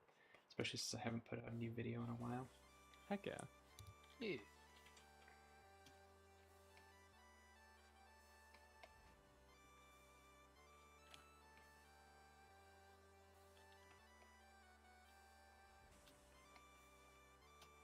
Talcen, do you think you'd ever pick up drawing again? I've been trying to, honestly. I get weird anxiety with it, because, like, I've always been, like, a really artistic person, but I always box myself up when I hit a wall. Mhm. Like, I become very, very self-conscious of the things that I need to work on, and it discourages me. Yeah. I know it's something that, like, a lot of people do. I just usually struggle with getting with music. I'm a little better with it, because music's a little bit easier for me to translate. With art, it's harder for me to translate that into hand.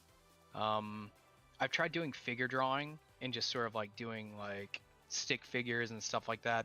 Poses I'm just not really good at. Expressions and heads I can do decently, Valid. but I can never really get figures down. Like I can plug a head on top of a figure, but it never really looks organic. It always just looks like something awkwardly pasted over something that's not really super well drawn, if that makes sense. Mm-hmm. But it is something I want to work on. Yeah. I do have a bamboo tablet. It's a pretty good one too. It's like forget what model it is, but it's one of like the newer ones. I dust it off every once in a while. Let me see. I think the last time I dusted it off was when I was doing a thumbnail for one of my SoundCloud GIFs, like songs. Hold on. SoundCloud. Talcen. Your SoundCloud is just something else. Oh, it's trash. It's pure. Just. Yeah, I and you're feel bad proud of. because like some people are just like, oh, Talcen, do you have anything else on there? It's pretty. I was just like, no, it's just jokes. I mean, to be fair, that's sometimes the best music. True.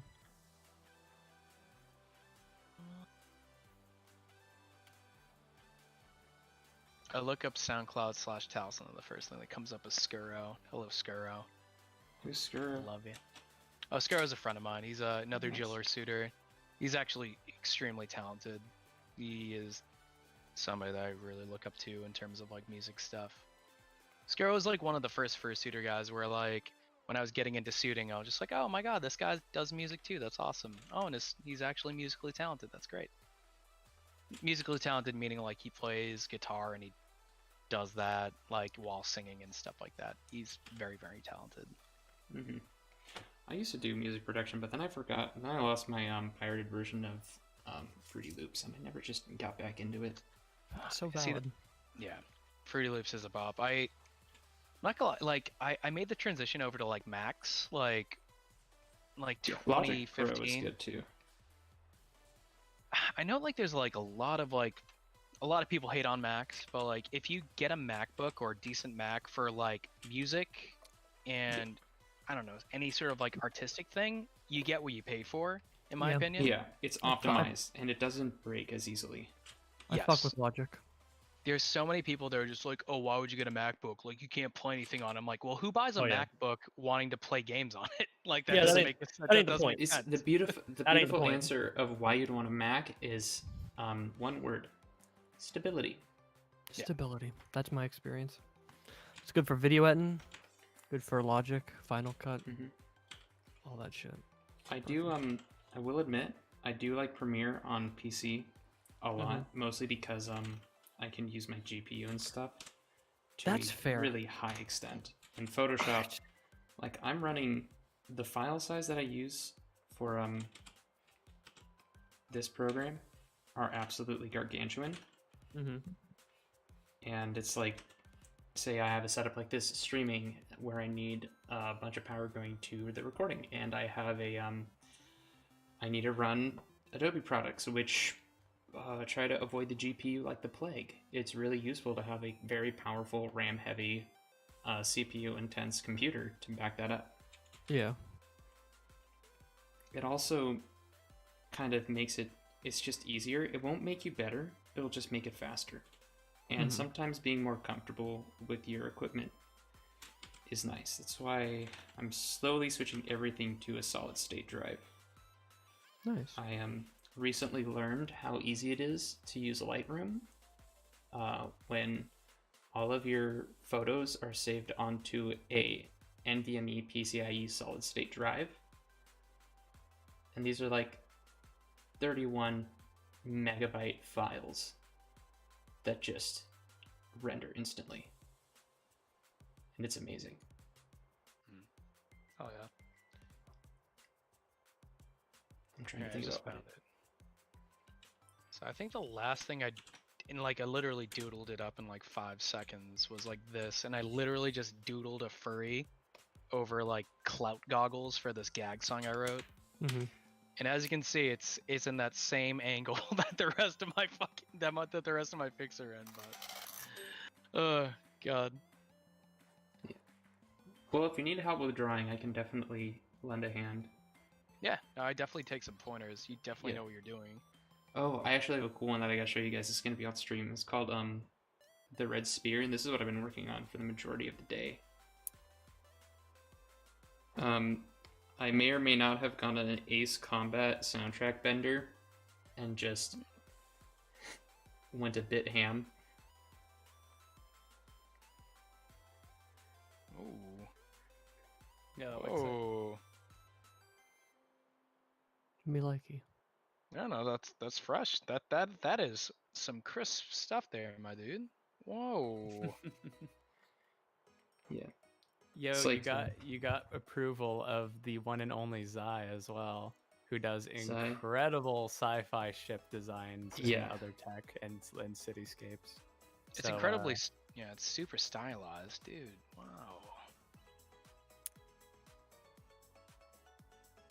Yeah. I I'm very happy with how that one turned out. I'm not done with it. I need to finish it. Basically, right now it's kind of in its refined, blocked out phase. What I'd do next is I need to add like chromatic aberration, and I need to adjust the sonic boom because the cloud isn't going to be the cloud realistically wouldn't look like that. And then I need to like add some more background, sharper edges to the airplane because the airplane's what's in focus versus where this character isn't. So I have to do some motion blur and stuff because I want to make it look like it's a video or from a movie or realistic to how our eyes would work. So it needs some work, but it's looking pretty good. In any case, we have a Cujo looking like a bean with a ball. I've never once looked like a bean in my life.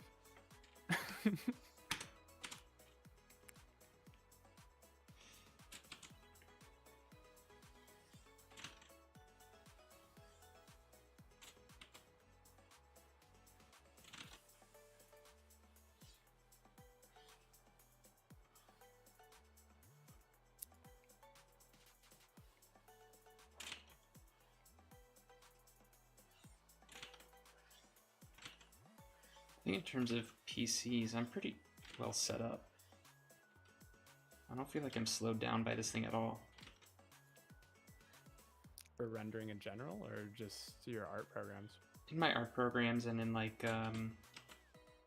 maybe a little bit in Premiere, but to get Premiere to work perfectly is just impossible. Or any yeah.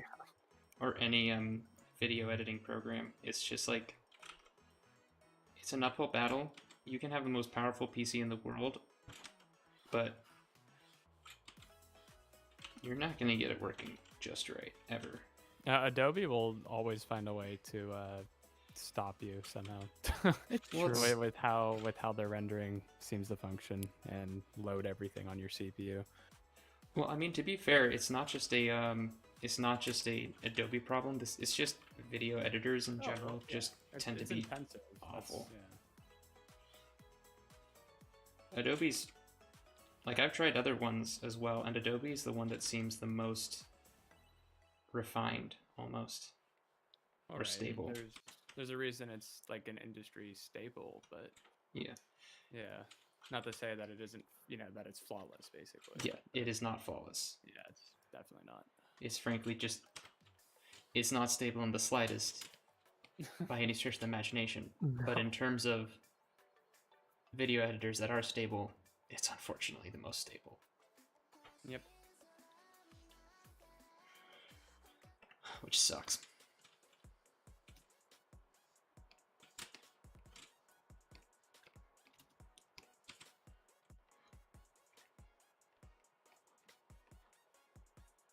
I mean, it's nuts. Like, your line work is, it's really, really clean. Oh, thank you. Like, well, just seeing how you draw that ball, I'm like, oh man, I would have struggled on that for 20 minutes. You're just like, bloop. So, you want to know the secret? It's called Lazy Nezumi Pro. And it's this program right here. And I have the smoothing set to massive. I turn this off, and suddenly my lines aren't quite as clean. So I do this same. Okay, well, I guess that's a lie, but it's a smoothing plugin for Photoshop and stuff. And it allows me to make smoother lines. So I am cheating. It's okay Even to with the cheat. turned off, or look, If it's part of your process, I wouldn't really say it's cheating. You're achieving It's a tool. yeah, it's a tool. You're utilizing a tool available to you. And it looks like you just turned it off, and it still looks good. So you're being a little modest. You know how to draw some really good beach balls, and I appreciate that. Thank you, Talcen. Yeah, I'm seeing those beans on the balls too. Those beans look good too.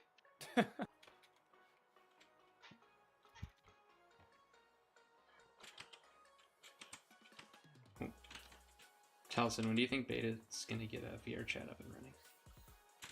I don't know. I keep nudging them about it. And a few other things too, but I know that they're working on a few things at the moment.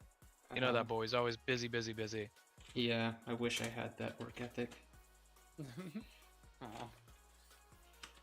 Like, he is... Homeboy's got his eyes on the prize. Honestly, it's very Yeah.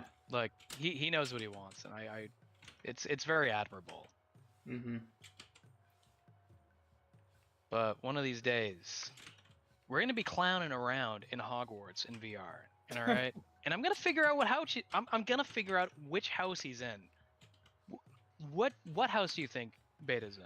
See, my Do you initial think thought would be, like, Hufflepuff or something. Hufflepuff? But Hufflepuff, no, exactly. no. See, that was my initial thought. But with, like, how dedicated he works and how, like, just driven he is, I would say he's Slytherin. You think he's Slytherin? Now, not like, yes, he acts like a Gryffindor now. But we have to kind of remember where he came from. The commentary community. So it's the redemption arc, because Slytherins, like, credit where credit is due. Voldemort got shit done. But he was a really terrible person. But Damn. Slytherins are known for being extremely ambitious. Beta's ambitious. He knows what he wants. But he's got that redemption arc. You think he's gonna be one of those good Slytherins? Those Yes. Harry Potter at the end of the Deathly Hallows Slytherins. Yes. Got you. I could see that.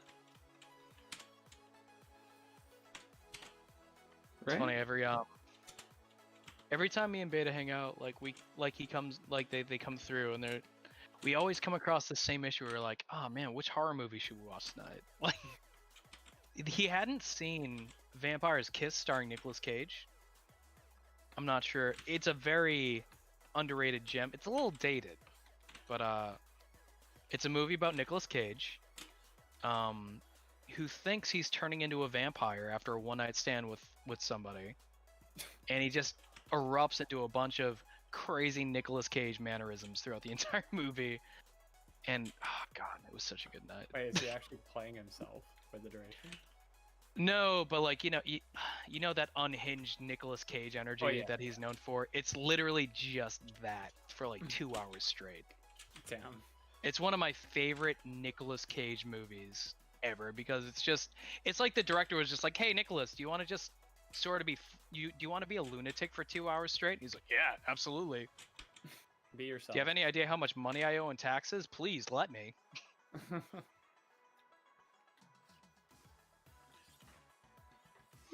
I like how he voiced, what was it? I still need to see Teen Titans Go to the movies, because I heard that one is surprisingly good. Did he voice somebody in that? Yeah, he voiced Superman. Oh, did he? Yeah. What? I had no idea. That's cool. Yeah, he's always wanted to like he's always wanted to be in like a Spider-Man and Superman movie. And he was going to be Superman in one movie that was scrapped. Well, he played Noir Spider-Man and Into the Spider-Verse. Yeah, he did. And that movie's perfect. That's honestly probably my favorite superhero movie ever made. That is my favorite superhero ever made. Yeah. Like what is it? Just the leap of faith scene still gives me goosebumps. I'm getting goosebumps right now thinking about that scene. That's how good that movie is. Like, I saw that in theaters, and oh my god, like, I walked out of that with like a respect for like art. Yeah. Like that movie is art. Like, at some point you have to ask that was the movie where I had to ask the question, is film art? Yes. I mean, Like, No, because it definitely is. because it's like one of those movies where you're like,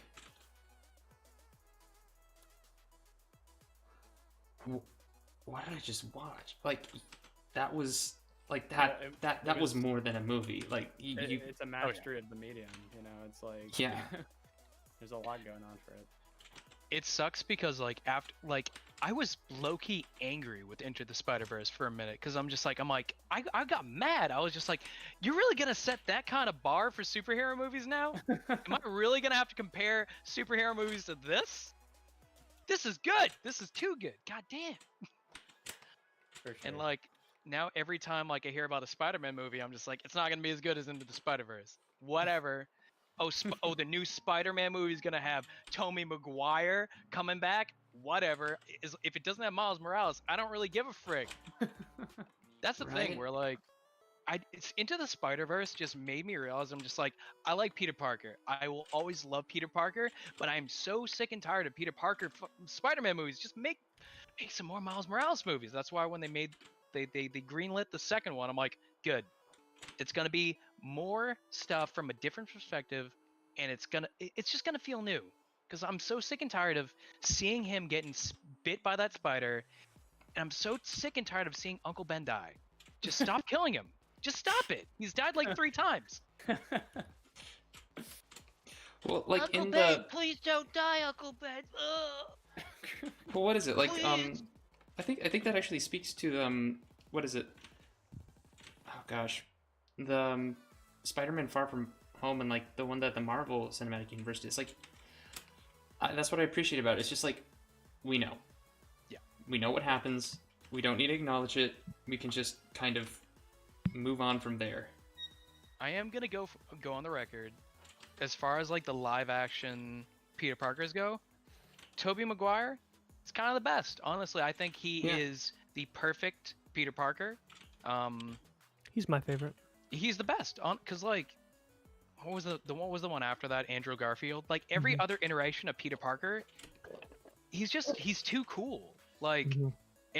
every time like the Amazing Spider-Man, Peter Parker's like hot, he's got a 6-pack and he's skateboarding into school. I'm like, oh, this guy's the nerd, huh? He's the one that everyone's picking on. He just did a kickflip over the goddamn detention hall. Yeah. Like are you serious? Tobey Maguire Spider-Man, I'm like, okay, that I He believe that. kind of pathetic. Well, it's just like I just believed him as that role. With Andrew Garfield, I'm like, this guy's way too cool. Honestly, Yeah. I just can't buy that he's like the nerd character that they're trying to portray him yeah. as. Who's the one who did it in like the Spider or in the Marvel Cinematic Universe? Oh god, I actually do like him. I think he's Yeah. a step up from the last kid. I actually really Yeah. do like him. Yeah, I just forget the actor's name. And I forget his name too. He's British. He's a sweetheart. Yeah. He is cool. I like him. I'm scared, Mr. Stark. Ugh. But yeah, it works. Like it does. like I think out of all of like what is he? He's like in his mid-20s too, and he looks like that. But he's the one who felt like the most like it's like yeah, that's a high school kid. Like the Tony Maguire one felt definitely felt older. yeah, he looked older, and that's kind of why I liked shoot who is it? Tom Holland. Tom Holland. That's the Tom one that- Holland. Yeah. Yeah, Tom Holland. For what it's worth, he looks like someone in high school. Yeah. Yeah. I think he was like probably like in his either 20 or in his early 20s when he filmed that, which definitely helped. It's always the worst when you watch like a show or a movie where like the high schoolers, I'm like, oh well, you're definitely in your 30s. Like, just like, oh, I'm gonna be late for math class. I'm like, I think you're gonna be late for physical therapy. Like, How do you do, fellow kid? Talcen, I feel like you're speaking from experience because I know I can. I might need to get some physical therapy for this dumb hamstring. So You I guess I'm in definitely that. I feel like I'm gonna be in that camp soon enough. Damn. Once you like recover enough, I might try to head out there, get some vacation days, and shove you on a mountain bike. Let's do it. I'm totally down. My main goal is to be back on the running trails by spring. I feel like such a dummy because like I got this injury from like trying to melt off this dad bod. Like I've always done like long distance running.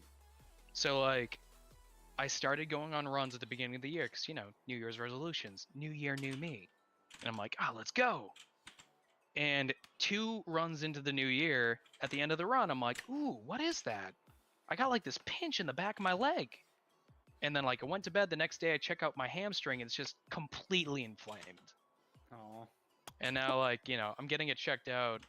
The orthopedic or orthodontist. One of them does Orthopedic. muscles. The other one does like teeth. I'd be concerned Orthopedic. if your orthodontist was having Yeah. anything to do with your hamstring.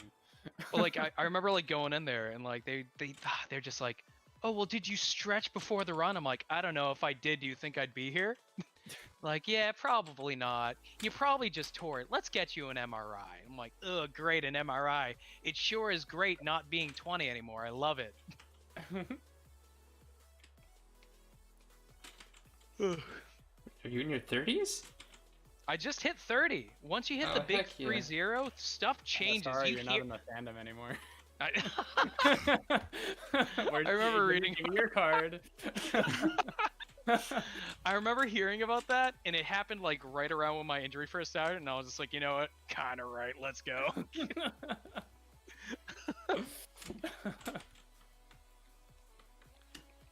Oh man. But it is right. Once you hit the big 3-0, you gotta start looking out for different things. Cause like I'm like, they were like, oh yeah, you probably just tore your hamstring. I'm like, excuse me, what does that even mean? Like, oh well, you overworked your hamstring and it did a little. I'm like, what? It can do that? Like, yes, dummy. Like, God, I guess I am dumb. Damn. Oh. Oh, look at you. Incredible. That Oh, is you're so like- excited. It's one of my better days. Oh.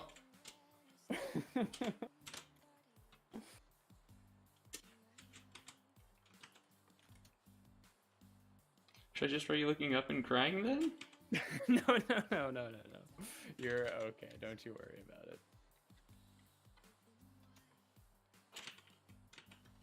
It's very adorable. Yeah. Yeah. All I'm thinking about is Kiwi dad jokes now. Now that you've mentioned like the age of 30.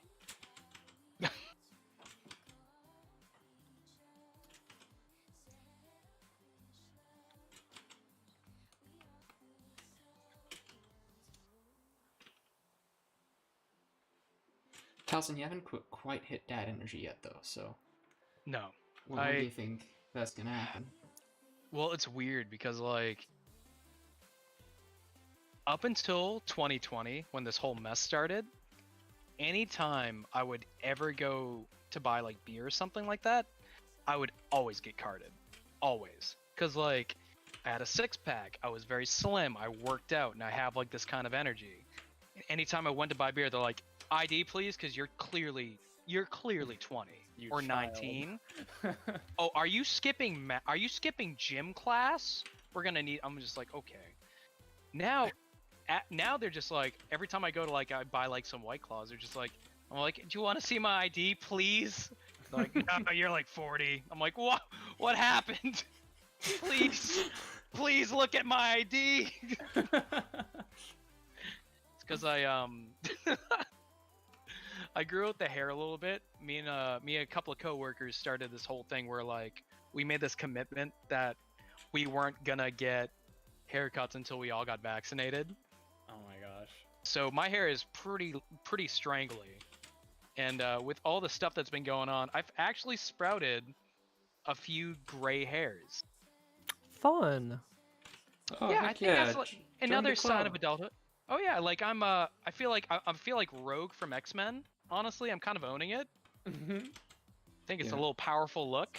Yeah, but now people just don't card me anymore. I'm like, hi, can I get a 6-pack of White Claws? And they're like, yeah, just please don't make eye contact with me and get out of the store as quickly as possible. I'm like, do you want to check my ID? They're like, no, just get away from me. I'm like, okay, bye. Damn. Oh, what is it? I'm just thinking about the gray hairs I have. I think I have a gray hair for every semester I've done of engineering school. Oh gosh, yeah, I can imagine. So that's like, I think I've got 10 gray hairs. Yeah.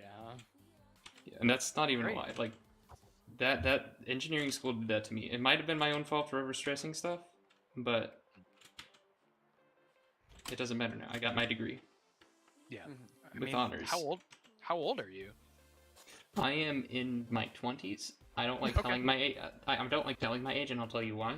Because if I tell my age and like I tell people like say how long I've been drawing, it's kind of like this scenario where it's just like, oh, it's gonna take me that long to get that good, or somebody's older than me is like, oh my gosh, I'll never be as good as them, and it's I don't know. I know Not for a me, precedent that you want yeah. to set. For me personally, I know it's a detriment when I've been trying to learn is like just comparing myself based off of age.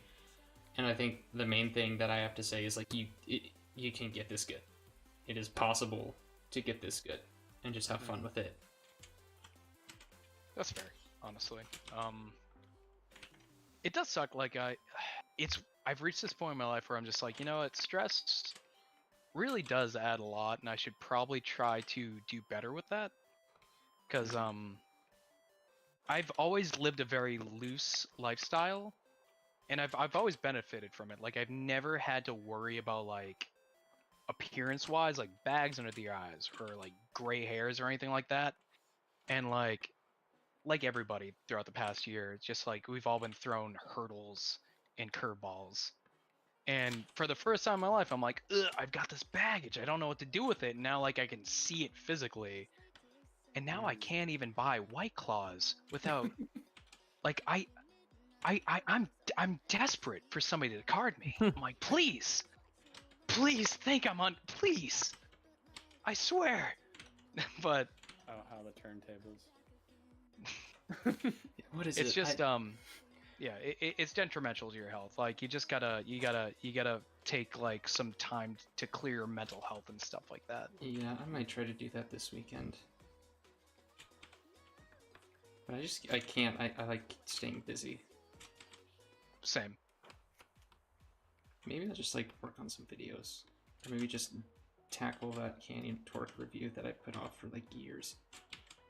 Or just even like a day where you can just sleep in and just watch movies. Like I did that like a few days ago for the first time in a long time, and honestly I went into work the next day and I was like, okay, I feel like I can function again. I just needed a complete me day. I might look into that.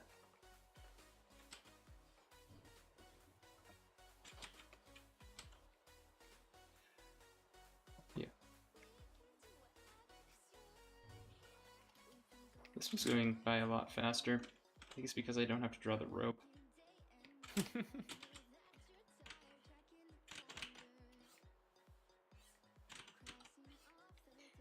Maybe I'll just work on that, kind of work on and off on that, picture of Baron tomorrow. Oh. Yeah. The one with the plane. Oh yeah.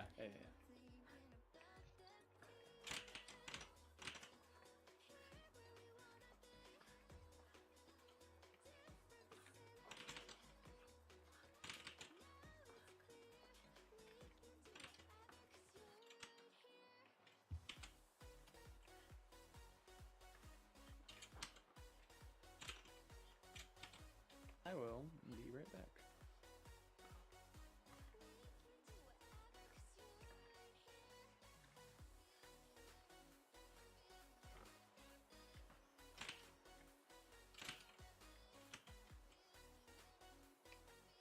Oh, I think I drew one a little bit too small.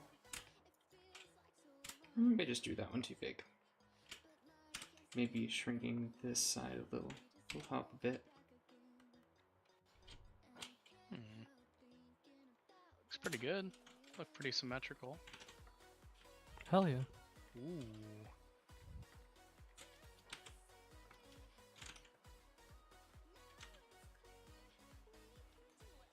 I know some people are working like on a Baron model for VR chat, and if I can get it imported into FaceRig, I'm gonna start streaming Ace Combat. I'll play Ace Combat 6 and Ace Combat 7.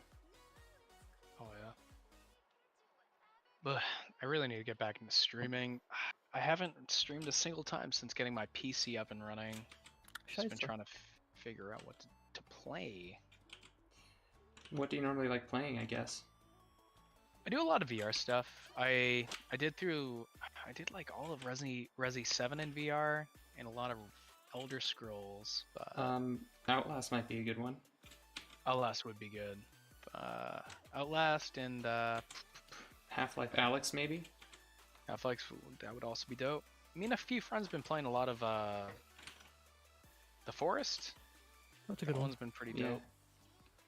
I feel like a baby in a hardware store because like everyone's just like, Talcen, you gotta play The Forest. I'm like, what is it? They're like, you don't know about The Forest? Let's go in the forest. And I'm like, I'm in there. I'm like, oh, I'm gonna make a zip line. Yeah, right. Woo! I feel bad because all my friends are like trying to fight off like these these zombies and stuff like that. Like, Talcen, where are you? I'm like, I'm sorry, I'm building a zip line. Whee!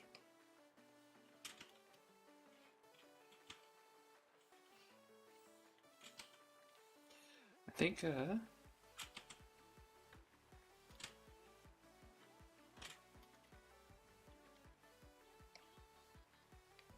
we're back. and we back. are Thank you. done with this. Hey, sweet. Look at that. Look at you. No way. Honestly, considering how many different species I've gone through, this is probably canonical. I think at some point you just stop giving a crap. Yeah, basically. That's how I ended up being an otter. Yeah. What is it? I've drawn so many other people as so many species. I'm like the closet TF artist at this point. Uh-oh.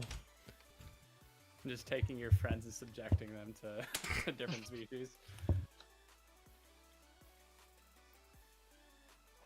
Oh heck, that foot is not looking too hot. It's like it's not as rendered as the other ones. It's got bonitis. Got, what? Got bonitis. Bonitis. Bonitis. You better look out there for that bonitis. Get that boy a Flintstones vitamin, please. Grab that bonitis. Holy shit. I freaking love the Flintstones vitamin memes. Dude, they're lit, dude. Yeah. Gotta love them.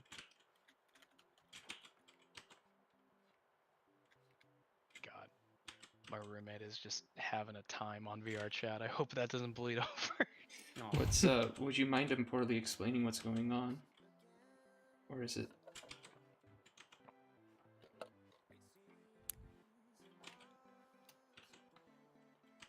not something stream friendly? Stream friendly, yeah. Uh-oh. Is it tossed? No, yeah, he just has a group that he normally go. It's funny because like they hit me up. They're like, Talcen, you got to join the my friends runs a VR chat group, and they're like, oh, you got to come through to now. I'm like, oh, I got to do this stream, but I might be able to hop in after. And I think he's doing it right now because he's just like, he's over in the other room. He's like, ah! I'm like, oh, no, please don't. Conaroo, yes, it can Conaroo I thin, know, I love cantaloupe. him. He's such high energy. Yeah. I feel bad because like every once in a while, like we'll have like our VR nights. We'll just sort of like go 1-1, and I'll be like, I'm like, you were having a good night last night, and he'll be like, the next morning he'll be like, sounds like you were having a good night the last night. And then some nights we'll just be like bleeding into each other and hearing each other scream onto each my other's God. microphones Yo, God we bless. in could separate groups. totally hop on VR chat after this. Oh, hell yeah. I'm No, down. I'm totally game. It'll take me On a that second note, to I'm get set gonna up. go AFK for a quick sec. I'm just gonna run to the bathroom real quick. Heck yeah. Be right back. Look at this bean. They look so good. Yeah.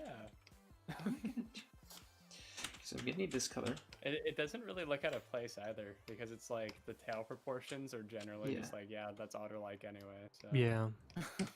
Yeah, so what I'm gonna Same do tail here, energy.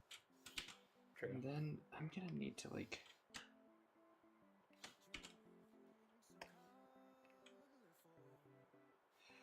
what's the color? Okay, so then you're kind of like this. Oh yes, the colors. Is that what we're deliberating? Mm-hmm. Always.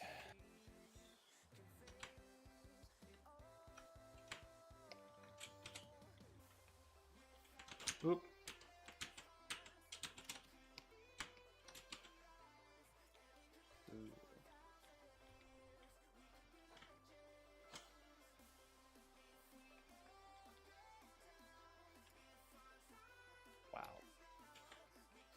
This is possibly the best tree I've ever made. Heck yeah. Now you gotta show us. Okay. It's still rough, but I'll show.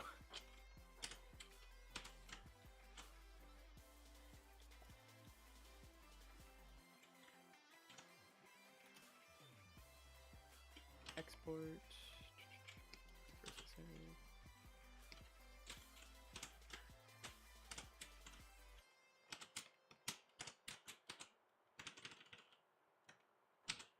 Sure, we'll name it that, and here we go. This is still in like the rough kind of stage. I've literally only started rendering the tree itself with the foliage.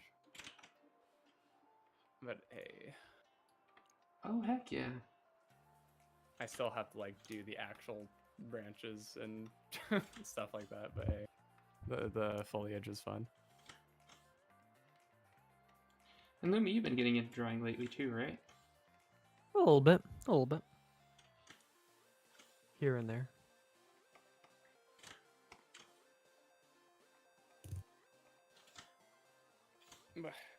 Most of my anytime I do art actually is just me. It's like, yeah, I have artist friends. I've seen them do this before.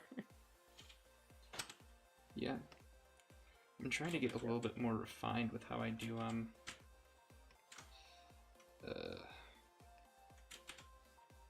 with how I do kind of backgrounds and stuff. And I found like this great lineless art hack that I'm gonna have to make a video on at some point. Oh, please, by all means, I'd be all over that. Because largely that's what my stuff always boils down to.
What color are your eyes?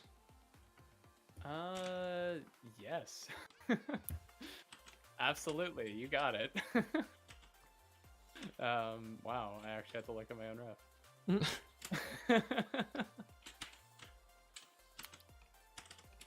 This bean is so cute. It's such a, like, I don't know if you hear this enough, but it's such a unique Sona design. I love it. Oh. Heck, hush, you're too kind. I'll see if I can like send you something that has like a solid use of eye color really quick. Here you go.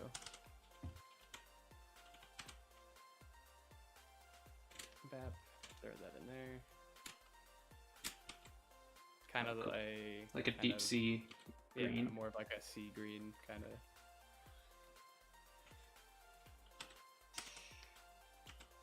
Y'all check. Can we all appreciate how unique Cujo's Sona is? Character is. Hell yeah. Like, Wait a second. Frightened.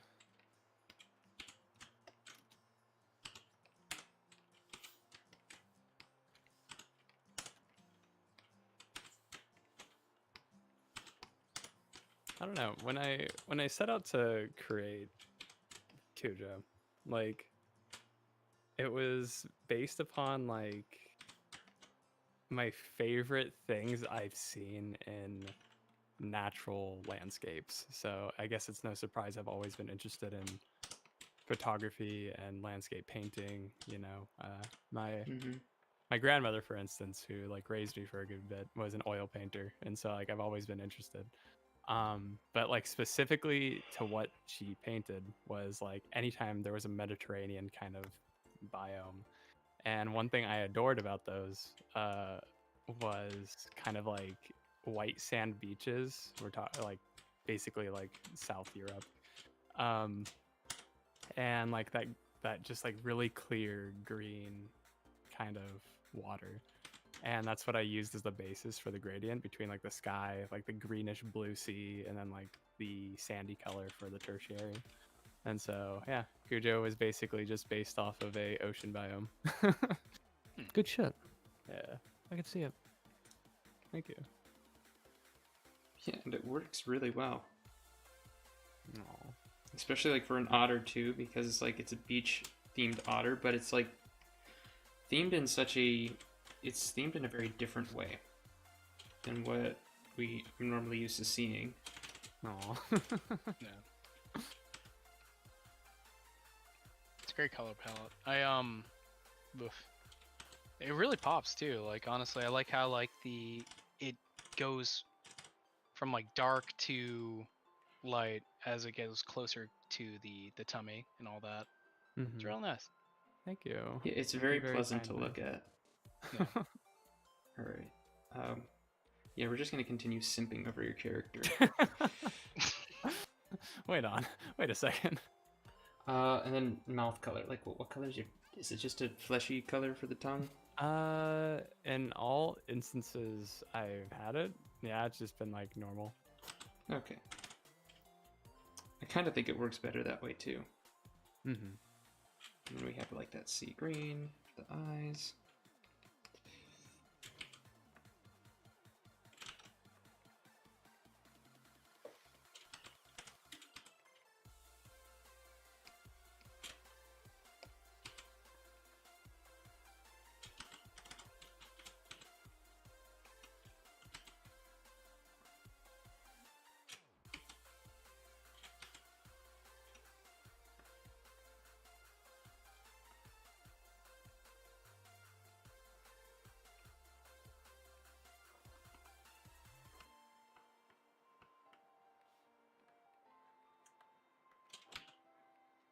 Ah.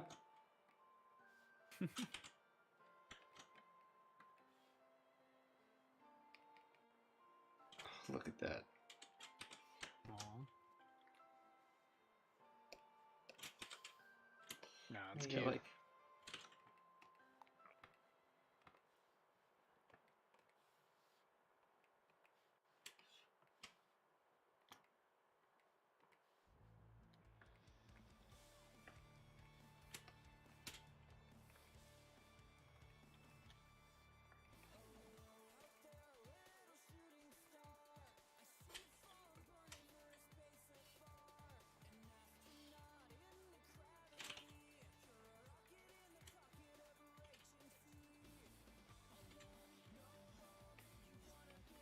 Yeah, I'm just realizing now I don't even have like a consolidated ref sheet for Cujo. I just have art. So I mean, it's kind of hard to do a consolidated ref sheet for something like this. yeah, I suppose that's fair. I think it's just like me seeing how much it's kind of evolved over time. Mhm. Because like here, let me see if I can find like the first piece of like when I first got the otter drafted. Yeah. And then what is it? Your profile picture is done by Tiny Dragon too, right? Yeah, this profile for my Discord is by Yeah. my friend Tiny Drago. Also an excellent artist. Oh my god, they have just always been such an inspiration to me, and like just in the process of meeting them, it's just like wow, they're just awesome. But yeah, I second that. So I just went back to Talcen. I'm just like, yeah, yeah. Yeah, there he is, the boy. Jesus. Hand over the elder wand right now. Oh god, spot go back. like initially, and I'm not sure if I want to like keep it this way, but with Cujo's colors, oh wow, that I did not like that file. Give me 1 sec. I'm tired, but we have one more to go. So I'm Oh gonna my goodness. I'm gonna grab some sugar, aka Starburst, and I'll be right back. Delicious. You do that. I'm just glad that he remembered to eat something.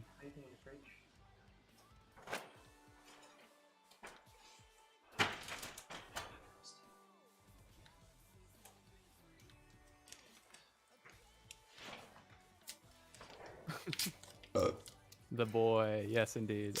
Hello again, Zai. What's really funny is that I drew a wizard the last time as well. Oh, wow.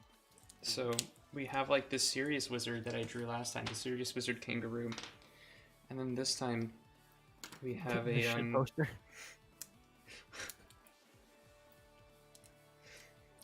the type of wizard who figures out a charm to make someone have an erection that lasts longer than 4 hours. Yeah. Look out. Thanks, I hate it.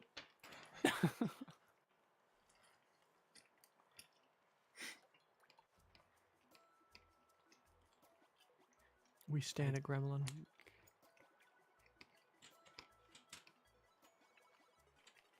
I think this may have been the first. Oh wow, what format is this that is just spitting it out? But what our final one? Oh, there we go. No, not even. Wow. Cujo's too powerful for me to put it in the in the channel. It's too powerful. He's too big. Louis, what type of energy do you want to be as a kangaroo? Mm.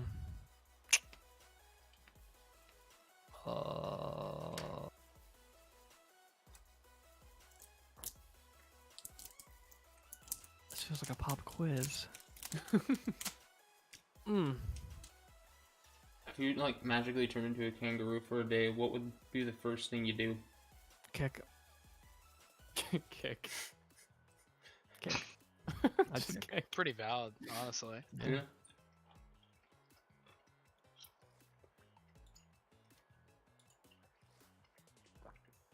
Oh. Talcen.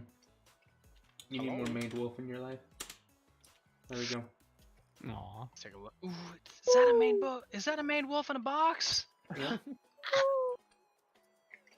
Oh, he's got a little flower on his head. Hot damn. Oh damn, that's cute. That's adorable. So Let me see. I'm gonna like that. I might even give it a retweet. So Lumi. Yeah. Is the premise of your Sona's design on the golden joinery kind of thing going on? Yeah. Is that- Oh wow. It is. Oh, It's, that's so cool. It's currently in like the middle of like the design process. Well, not really. It's near the end. This is kind of a ref sheet done by a friend who I'm commissioning, who's like finalizing the actual ref sheet, but it ain't ready yet. Nice. But we're feeling adventurous, so we're gonna work with the concept art for the ref sheet. See what we come up with. I adore where it's headed already. Thank Like, you. yeah, that's such a cool design. I assume it has like more personal connotations with it, but Sort of, yeah. It was kind of tough to like figure out where the lines. I tried to at least start with personal connotations, and then it was like, oh god, how do I just make this make sense visually? right. We just kind of like turned into that. But yeah, it was fun to. That's fun to work beautiful. It's really cool. Thank you. Yeah, no problem.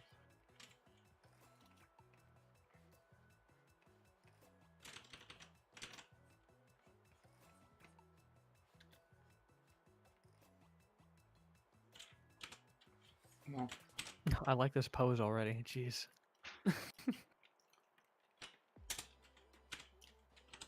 Descending from the heavens to kick the shit out of someone. Lumi You're a go stu- burr. You're asserting your rude dominance. Yeah, that's what we do. yeah, that's what's happening. What do you mean you never seen I Kangaroo definitely Jack? revving up for a kick. Kangaroo Jack, a good movie.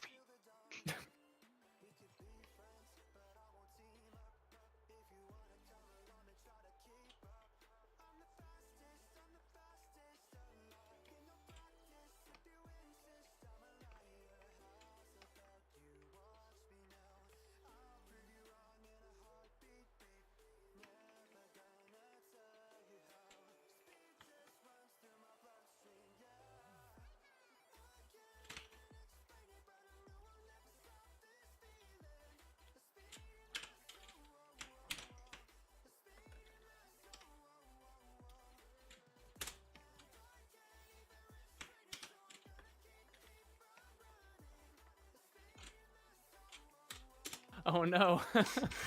Oh, I see now. I understand. I like that. Oh boy.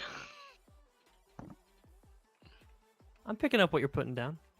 As Well, someone in chat said, I yeah, hope I talk pick it up. about a kickoff. I hope I can pick it up. Jeez.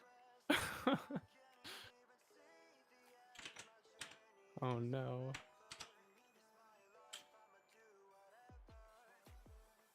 He's crumbling. This marble kangaroo. What the fuck? Guess maybe don't kick when you're made of a bunch of glued together porcelain. Yeah, you know what? I'm gonna Is do it Lumi anyways. actually canonically porcelain? No, but maybe. We'll think about it. Maybe we'll think. Okay. Might be fun. Might be a fun concept to mess around with occasionally. Yeah. It'd be like a chia pet.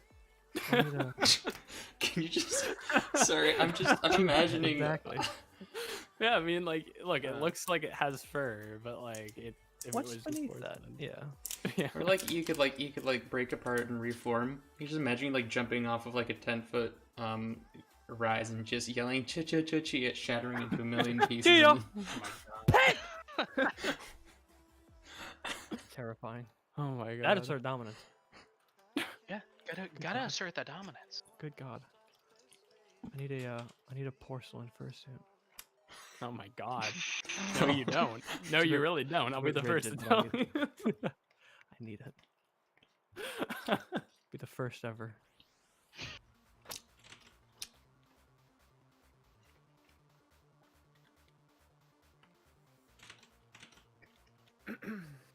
Porcelain fursuit. Can you imagine? Debuting that at like a con, you Right. going down the elevator with it. The Oh. elevator doors open, you're like, I'm here! And then like the guy behind you just like move and he pushes you and you fall down on your face and shatters into a million pieces. My $10,000 porcelain fursuit! It's a performance art. No! Exactly. It ironically makes it more valuable. You just gotta join it back. Yeah. together. Man, I miss cons. Yeah. As do we all. Yeah, Cujo hasn't been to a con yet. Haha. Cujo. Yeah. You're Let's- a riot.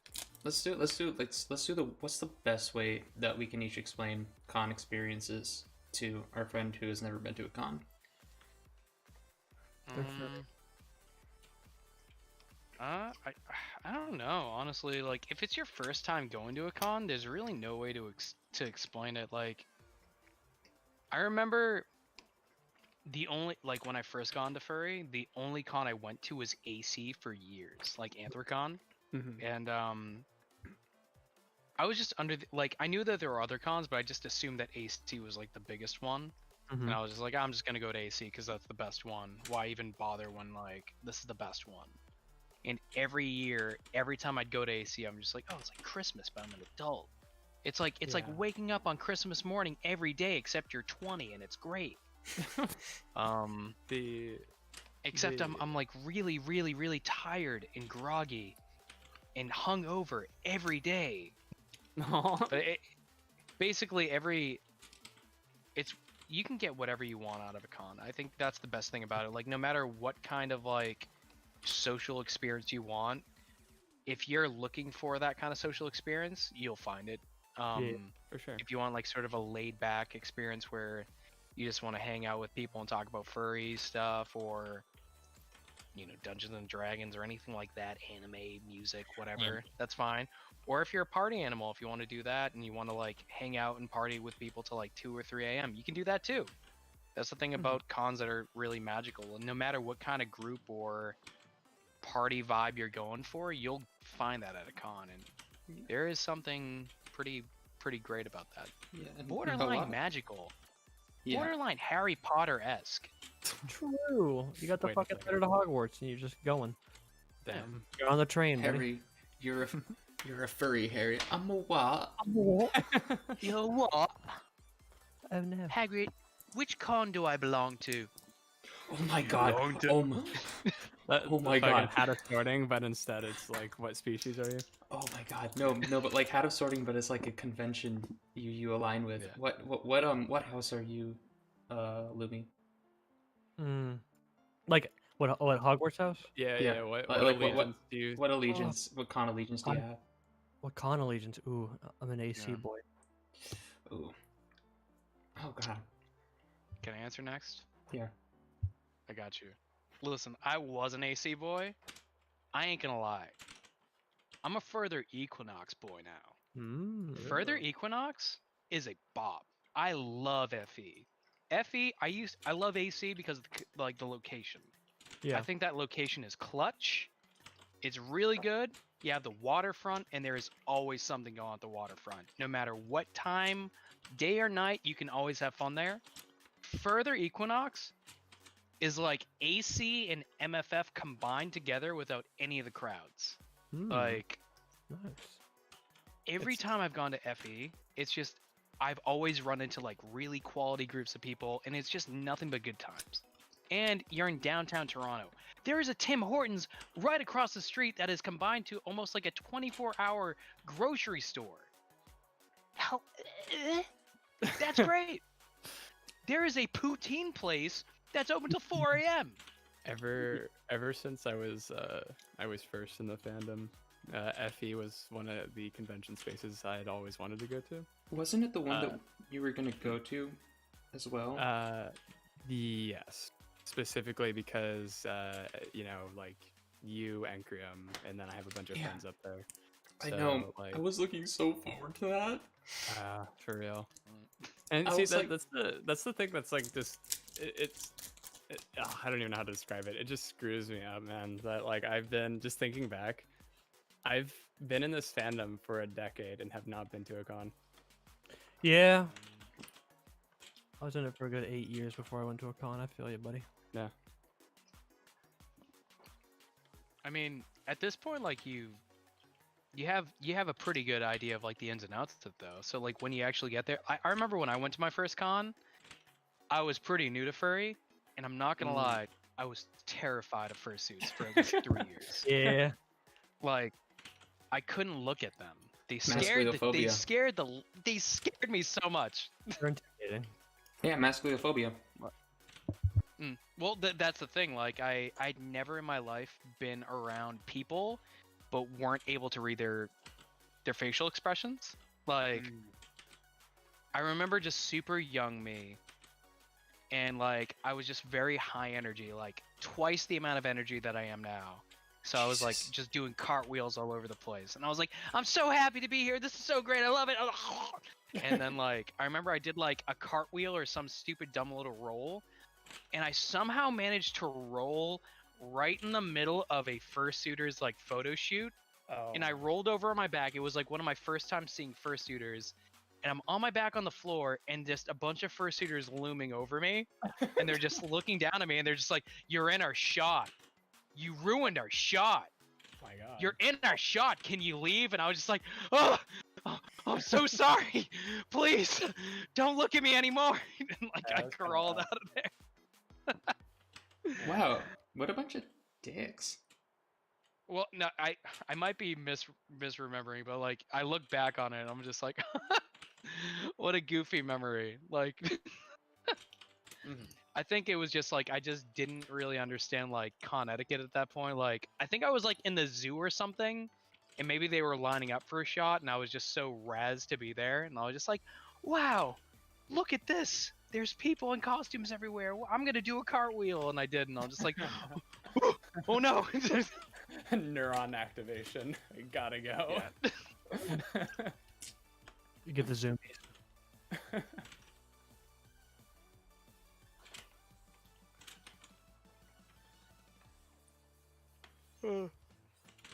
I don't know, but FE. I feel like FE might have, in my opinion, as far as as far as I've experienced, might have the best con location in my opinion.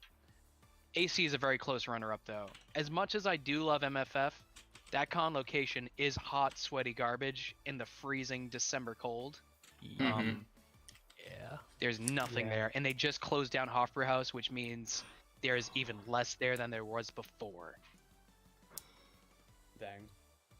That sucks. I did love me some Hofbrauhaus. That broke my heart when I read that. Yeah. I never even got the chance to get spanked there. I did. Me and my friend Scoot got spanked there last year, and like it's so weird because like you see all the videos and you're there watching people get spanked, and you're like, I could do that. That looks easy. I had like a welt across both of my ass cheeks that entire con. I couldn't suit. And like my friends were like walking around like, oh, we're going back for seconds tonight. I'm like, you're going back for seconds? Are you serious? First time. Yeah, it was my first time. Yeah. My buns weren't seasoned.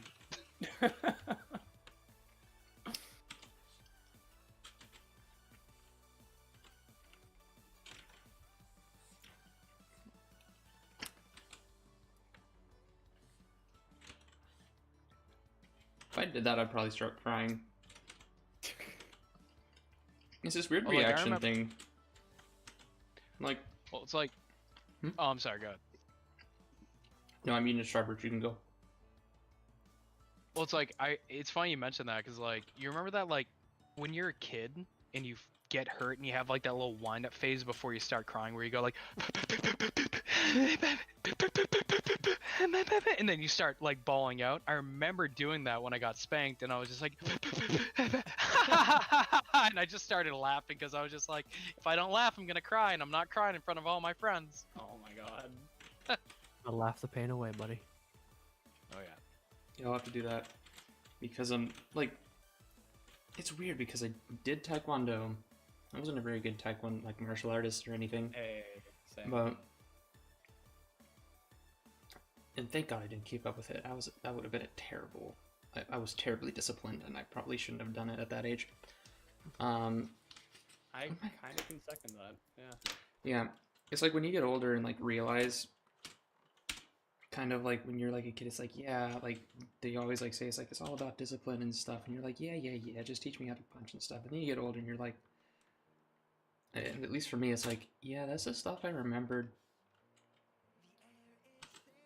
Like I'm glad that's kind of what I ingrained into myself rather than like how to punch better. How to punch better. Right. And at least for my dojo, for instance, it was always starting from like principle, like why do you fight, kind of thing, Mhm. and like really cementing the whole aspect of like it's there is a code to it. There is a rationale behind what you are doing. Yeah. And it is not to be misappropriated or like misused, and like just kind of having that mutual respect of the art as you're like doing it. Well, it's like for me, I think a lot of the solace comes from and this is kind of what when you see people like when you see real martial artists get into a fight, it's always at a point where any person who doesn't know martial arts would like either start running or start fighting because they panic. And it's kind of like this, it's making sure that you can like be in an uncomfortable situation or a dangerous situation and be able to have the skill set to basically give more of a chance to de-escalate the situation before you have to resort to violence. Yeah. And that's kind of, because you'll like see videos of like people who's like where somebody's trying to start a fight with them and it's like, please calm down. And then it's like when it finally does start, they're like, yeah. And they just take him down. And then after that, like somebody who's properly trained will probably help that same person back up.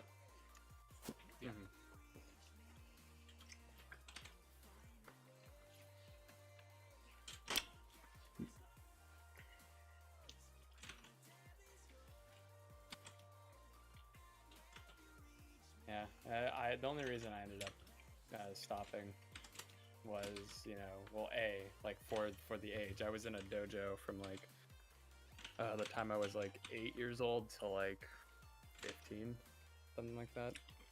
And you had mentioned like when you're young, like you kind of don't see the bigger picture, and then like I had the hindsight after I had left that I was like, wow, like there is a lot more to take away from that.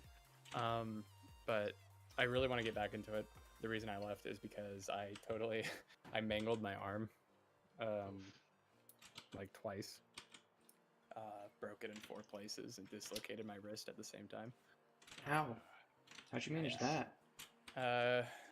Contact sports. So. Yeah. What is it? Hmm. But I was going somewhere with this, but basically, I don't know why. Like, I've mountain biked and stuff, and I've like crashed off of 40-foot jumps and just shrugged it off. Yeah. But when someone else inflicts pain onto you,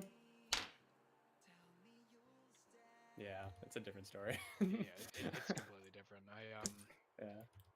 It's funny because like I always wanted to get like, I always wanted to like take classes in like mixed martial arts and like karate or like anything like that when I was younger because like I always wanted to learn how to defend myself, but I also knew that there was this overall sort of like lesson of like, hey, this is just for self-defense. Don't do it to be an aggressive dick. And that was I always tried to get my dad to do it when I was younger because I'm like, I kind of want to learn how to do this. I feel like it would be a good way to like do discipline. He was like, no, I know you just watched The Karate Kid too many times and you just want to be the Karate Kid. I'm like, well, okay, you got me there. Fine. Yeah, but they But I literally kinda don't still- know that. Yeah, exactly. You know, I'm just like, but I still want to do a goddamn spin kick and do a windmill kick. Like, come on. But it's one of those things that like I kind of wish I wish I had sort of that discipline because like I've only gotten to a few scraps throughout my entire life. Mm-hmm. I've realized like one of my only few things that sort of like do set me off is like I hate bullies. Like I hate like I have no tolerance for that. Well, yeah, people who Like- prey on those who really can't do anything for themselves. Yeah. Or just like anybody that's just picking on people just because like they're in like a large number. I'm usually, and like I'll bite my tongue if the circumstance like commits it, but like Mm-hmm. if it's like a situation, I'll just be like, hey, you're kind of being a dick. Maybe you should just chill out a little bit. Yeah. They're like, excuse me, me, Jimmy, Blimmy, and Grimmy, and Chad are here. I'm just like, oh, okay. Those sure are names. But I gotcha. I just wish because like I have a lot of friends. Like my friend Hudson, like he teaches at like a mixed martial arts like gym, and like you know I've been like close friends with him. He's like a normie friend that I've known for like the greater part of my life, and he's just like one of his main things is like, oh yeah, I teach at this gym, but like if I find out that anybody in my gym goes out and tries to start fights with people, they're out because like that's not what this is about. It's Yeah. just about self-defense and stuff like that. I'm like, oh, that's super wholesome. I'm all about that stuff. Yeah, just talking about it makes me want to return and find a dojo. I was, by the time I ended up getting my arm ruined for a time, I was quite literally one belt away from my black belt. God, same. Like, yeah. Sucks, but hey, it happens. Yeah. Yeah, it always sucks when you have like injuries. I actually had a facial fracture at the Ooh. end of 2019. I got my cheekbone and upper jaw fractured. Me and a few friends got jumped by a bunch of chads. Mm. It was just like the scenario where they were just like and I'm just like, oh, you guys just stop being a bunch of bros, please. Yeah, we It's have like, evolved "Meh." past the need for dude bro. Yeah.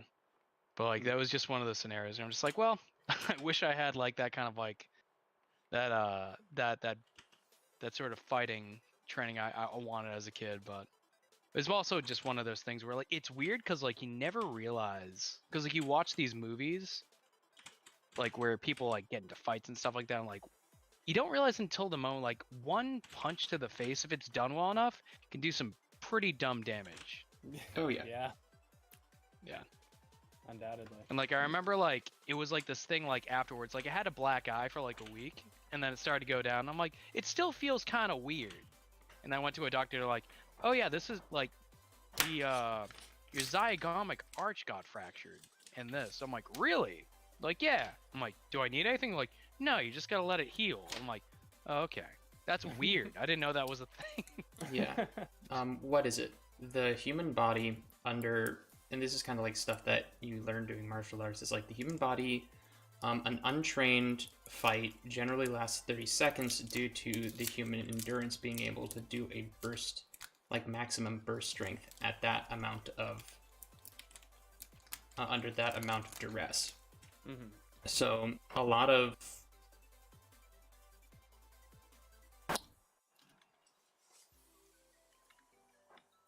it comes down to that. Mm-hmm.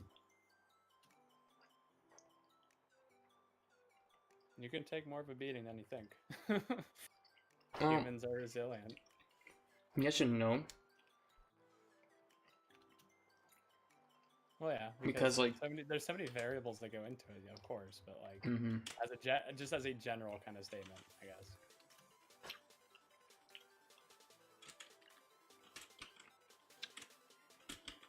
I know from kind of my experience with crashing on bikes and stuff, once that first blow is landed, once that first solid blow is landed, your chances of, depending on who's hit, if you're hit, your chances of being able to recover from that and get the upper hand in the fight start dwindling pretty quickly. Well, right, and that's why so much of martial arts is Blocking. dedicated to, not only blocking, but knowing how movement is pinnacle to your advantage, Mm-hmm. and how to recover. Like you don't just learn how to dish out, the damage. You are learning to operate within that crucial frame of time, and any recuperation necessary. Because you're right, you start getting hit with punches more than you're doing them, and it goes downhill pretty fast.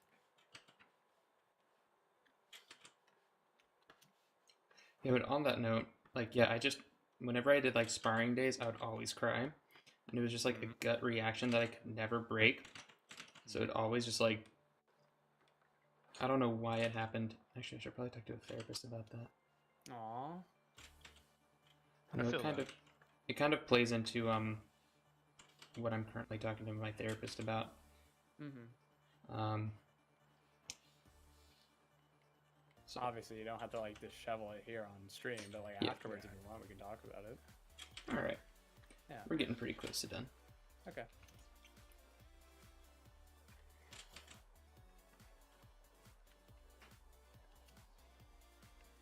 Zillion. Yeah. Which con house would you be? Probably Anther Northwest. Anther Northwest. I could do that. Yeah. Like Never been. Initially, it would have been I would say AntherCon, even though MF was my first convention. I think AntherCon is just like, it's Zootopia. If you ever want to know what it's like to go to Zootopia, go to AntherCon. It's a good time of the year. It's in a good location. A lot of people. That makes sense. Mm-hmm.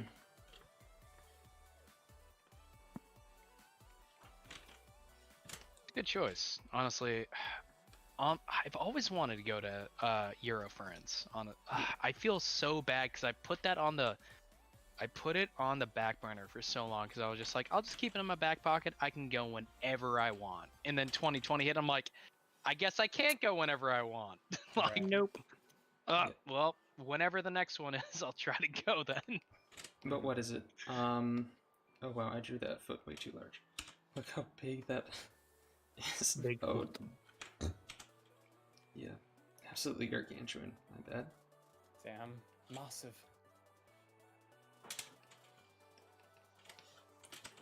But like, Anthercon would have been the one, but then I went to Anther Northwest, and that was probably one of my favorite cons due to the fact that I think it was so wholesome. Mm-hmm. Because obviously it was Rainforest was the last convention out of that area, and because that stigma surrounds it, Anther Northwest was kind of like, yeah, we're not doing that here. We're not doing that. So it had this really kind of fun vibe and just wholesome vibe. Mm-hmm. I would like to go to Vernal Equinox though. That was one that I was planning on going to, but didn't because Rona. The Rona. Because Big Daddy Rona kicked in. And like, oh god, I was gonna see Encreum. Cujo, I don't know if you were going that year. I was actually for once in a good financial place to go, so I probably would have. And yeah, That's what sucks. I was like, it was like gonna be, and I was planning on going with Ari to this place that he had booked to do some things like Ari Mark Harry and Kitty? yeah. Ah, I love. Oh, I thought those are my two beans. I love them. What is it? Ari and Saber are like the two friends who will kiss on the lips Oh, Saber! for them. Yeah, Oh my God, For the- Saber! No, for the purpose of just making other people uncomfortable. no, Saber was my roommate until they moved in with their girlfriend. So, I love Saber. Saber and me go like way back. He's such a fun person to just goof around with, cause I don't think there's any person in the entire community that I love just sort of like getting playfully mad with besides Saber, cause it's just such good energy. Like, we'll just like run into each other at cons, and he'll just be like, "Hey, Talcen, what are you doing tonight?" It's like, "Oh, Saber, I'm just going to this party." He's like, "Whatever. I don't flippin' care. I don't care. Just whatever. Do you?" Then like the next, like I'll hit him up. I'll be like on Telegram, like, "Oh, what are you doing tonight?" He won't get back to me. He won't even read the messages. But then I'll see him at like lunch the next day. He's like, "What'd you do last night?" Like, I don't know, I hit you up about it. What were you doing? He's like, "I don't know, you didn't hit me up." I'm like, "I just hit you up. What are you talking about?" He's like, "Well, maybe you should have called me." He is like such, God. very sassy. I know, I love, but him and Ari together, they put out such a powerful energy together. It's so It's goddamn scary. good. It's like, it's, what is it? You know when they say in Ghostbusters, don't cross the beams? Yeah. Yeah, it's basically what happens when Ari and Saber get together. Aries is Soul Beam, as he says. Soul Beam. Soul Beam. Soul Beam. Pretty much. Those two together is just... Yeah, Ari hit me up. They wanted to take me and everybody to this sort of Yeah. like this manor. I forget what it's called, like something Yeah. Ravenwood Manor or something. Yeah, I was gonna go on that too. Ah, gosh, it looked like such a bop. I know. I was looking forward to it. Like, I was super stoked. I was gonna get my secret suit. Oh man.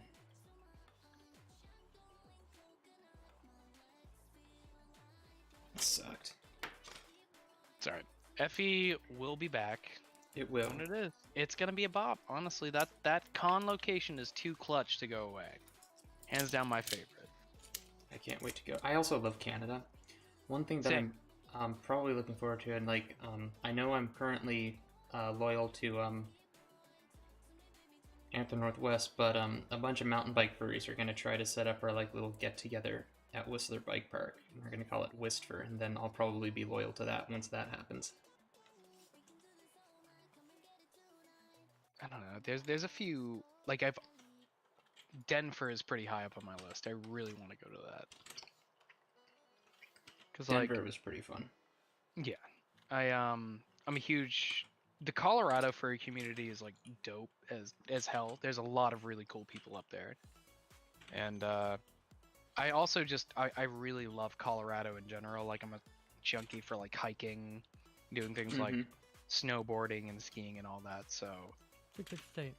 yeah, if you're Everyone? into like outdoorsy stuff, Colorado it's clutch. There are just so many people out there that they take fursuit pics out like Slate, like he'll just take pictures of him in like a giant goddamn meadow overlooking a mountain, and I'm like, I'll see this and I'm just like, I love this picture, but at the same time I'm so jealous. I could never replicate this. This is so good. God damn it. Yeah. You can also do the same thing in Washington. Hmm. I know that's Yeah. what me and Nova probably plan on doing. There's a lot of really cool places in Washington to do that Around too. Rainier and stuff. Mm-hmm. Yeah. Although we're up in like the Whatcom area, so Mount Baker is kind of our jam. Wait, wait, you're in the Washington area? Yeah, I'm in Washington. Okay. I might have to hit you up. Me and a few friends, me and Mark have been like talking about like doing a Washington trip once all the stuff starts cooling out, cause we just recently binge watched through Twin Peaks, Mhm. and that takes place in Washington. Which part of And, Washington? Forest I'd have to- Washington. Yeah, so the Twin, Pacific, no, so the Pacific Twin Peaks. Northwest. So It's out like near the near the- Cascades. Let's see, Twin Peaks. I know it's near Seattle. Like Cascadia. Yeah. So I don't live in the Seattle area. I live Got north it. of the Seattle area. So it's more, it's not quite as busy. There's not as much traffic. Gotcha.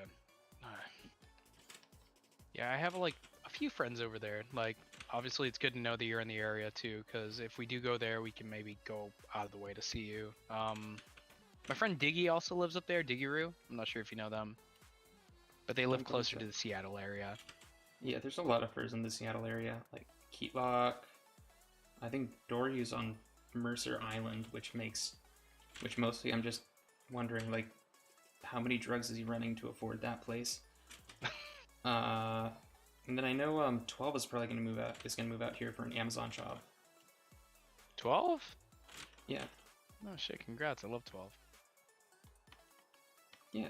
It's such a sweet, like, honestly, if it was like more, if I could afford it, I'd definitely move out there. It's just so many people are like, oh, Boston's expensive. I'm like, if you think Boston's Not expensive, Seattle expensive, yeah. yeah, I was about Yeah. to say, like, try looking at Seattle or, you know, further west, because that's really expensive. That's expensive. But a few of my friends have moved over there. Like, I think my friend Jem moved over there, and the general consensus with like a lot of my friends, like, if you get roommates, it's doable, but Yeah. I feel like I'm content over here. I got like the White Mountains near me. I got Maine, so as far as scenic stuff goes, it's in a drivable distance. Yeah, New Yeah. England's got its gems. Yeah. But then I think Ronnie moved out here too. Hmm.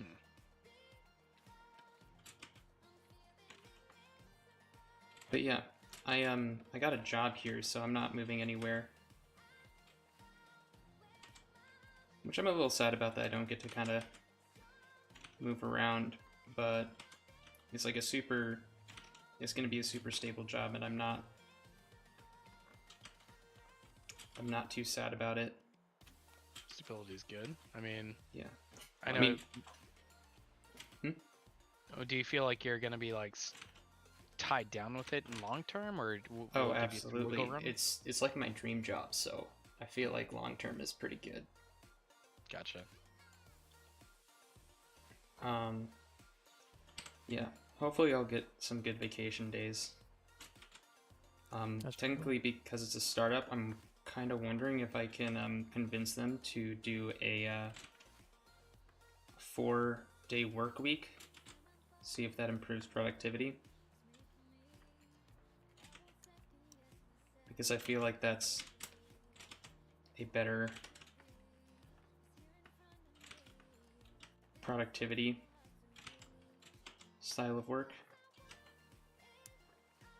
I don't know. Hell yeah. They're pretty chill. They might listen. Yeah.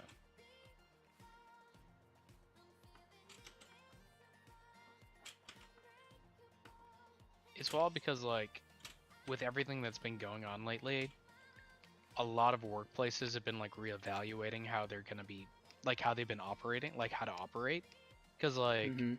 so many of my friends, their jobs before all this, they're just like, oh well, you have to come in, like, you can't work remote, like, you need to come in and wear your suit and tie, and you need to clock in before going into your terminal and stuff like that. Now they're just all working remotely, and most of my friends are just like, oh yeah, like everything's through the roof. Like people aren't calling in sick as much. Everybody's doing better. All metrics are up and stuff like that. And it's weird. I can't wrap my head around how things are going to be different once things start normalizing. Cause like, I'm just like, why would you go back to like opening up places where you have a cubicle and stuff like that when it's just been proven that you can work remotely and things work better? Mm-hmm. Just makes me think, oh, I'm like, why do we even do that to begin with? It makes no sense. Well, I would need to go into work because I'd be working engineering, and I need to be able to visualize what I'm working on. Oh yeah, for sure. Also, like there's variance like with Mhm. different work fields, but Well, also I'd get to like personally like work with and make carbon fiber, so I'd want to go in there. oh yeah. That does, you do make a good point though, because if anything, one of the major takeaways from this best be that the conventions of how we had things, it's like, you know, you're saying like beforehand, it was like, no, you need to come in, blah, blah, blah. But then kind of realizing just how much work can be remote in the first place. Like, obviously, you're right, Zill. Like, not everybody's going to be able to just, you know, pick up and be like, okay, remote only. There are things that are physical. There are things that are in person. But yeah, one of the better takeaways from the pandemic really ought to be, if it isn't already, that we were overloading our workforce, and we should probably try to bring things up to snuff and like proper, like there are certain practices that just don't need to exist in some places, and you know, so on and so forth. But yeah. It's gonna be interesting. I'm trying to, like, stuff should normalize soon. I'm just like, I'll give it another year. oh, for sure.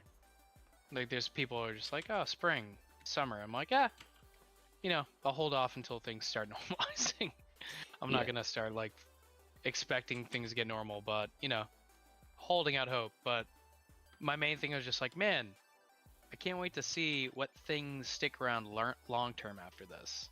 And not like negative things either. I'm like, yeah, there's going to be some things that are a little different afterwards. And I think it's going to be for the better. Yeah. I'm hoping the masks stick around because I like not getting the flu or like a seasonal cold. Yeah. I think that was one of the big things where, like, for whatever reason, it was just culturally ingrained into us. We're just like, masks? What the fuck? Like, no. I'm just like, oh, well, why not? They're just like, no, I'm not gonna wear that. Also, shake my hand after I just leave the bathroom. I'm like, no, thanks. Yeah, I like the mask. I also don't like showing my face. I'm kind of self-conscious about it, so it's very helpful. I also just really don't like shaking hands. Like, who does? For real, like that was something that stuck around with me as a kid, where they're just like, yeah, no, that was great. Shake my hand. I'm like, why?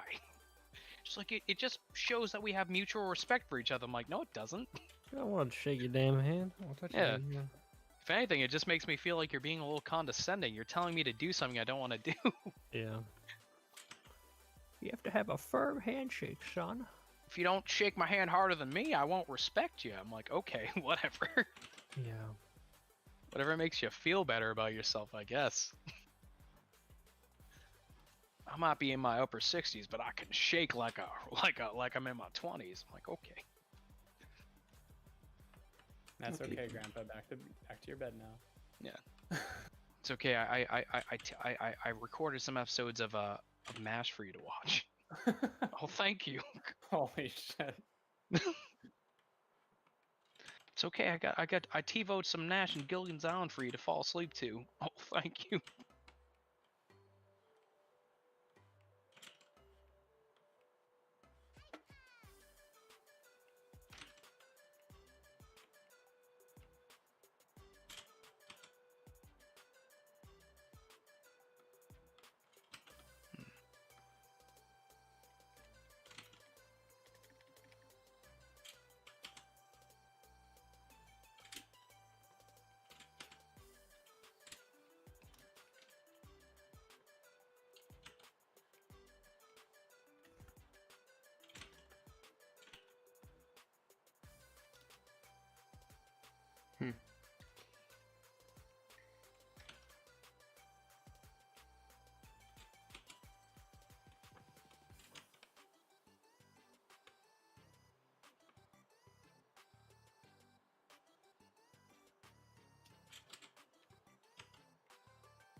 Okay.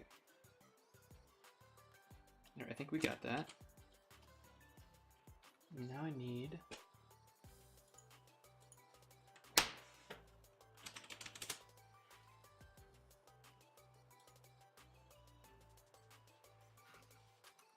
What you pondering over there, Zill? I'm trying to get pictures of gold. Gold. Gold. I love gold.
I feel bougie.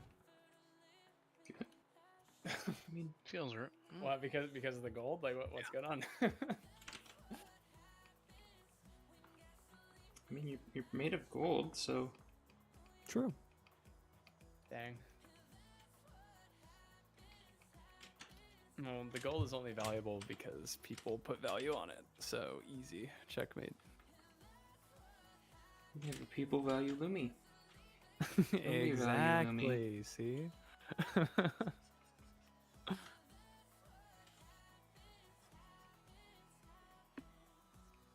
You're really good with a metallic effect, though. I like it.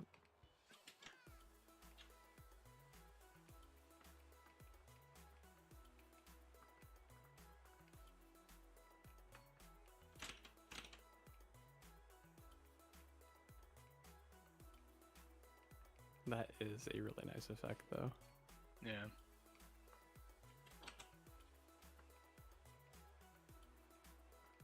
Sort of like a little subtle thing in the back, like that doesn't really hit you real quick, but like it just adds to the overall theme. It's really good. Mm-hmm. Certainly.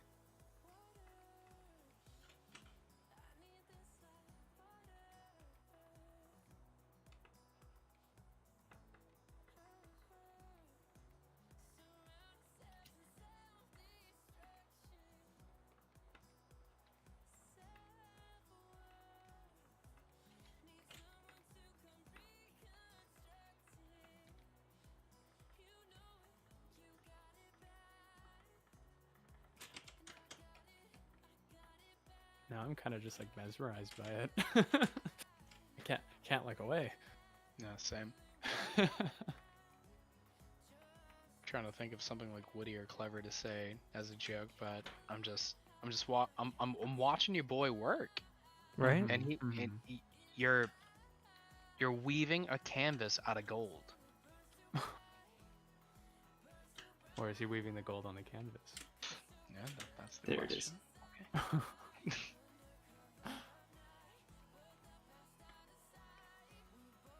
Oh, that's really cute. Somebody in chat just said, yes, Lumi has a literal heart of gold. Oh, that is so... oh my god. Lost your husky. Uh-oh.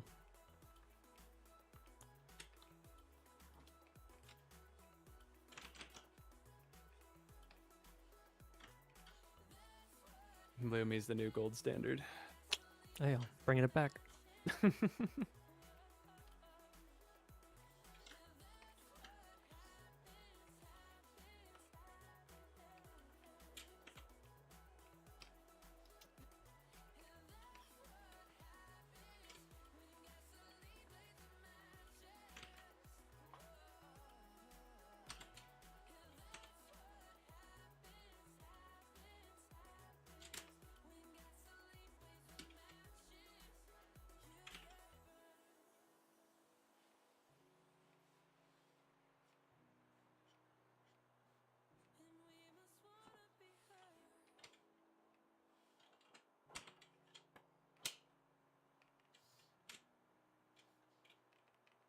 And I think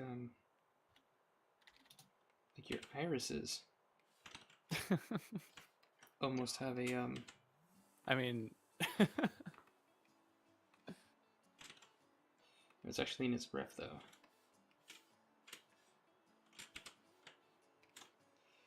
yeah, at a distance, it's like the two values. Yeah, there you go. Make it stand out a bit.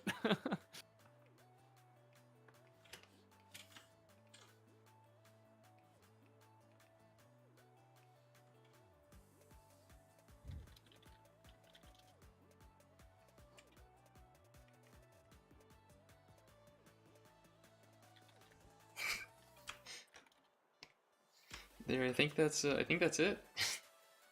Hell yeah. Look good. Look real good. You, We out here. we out here. That's awesome.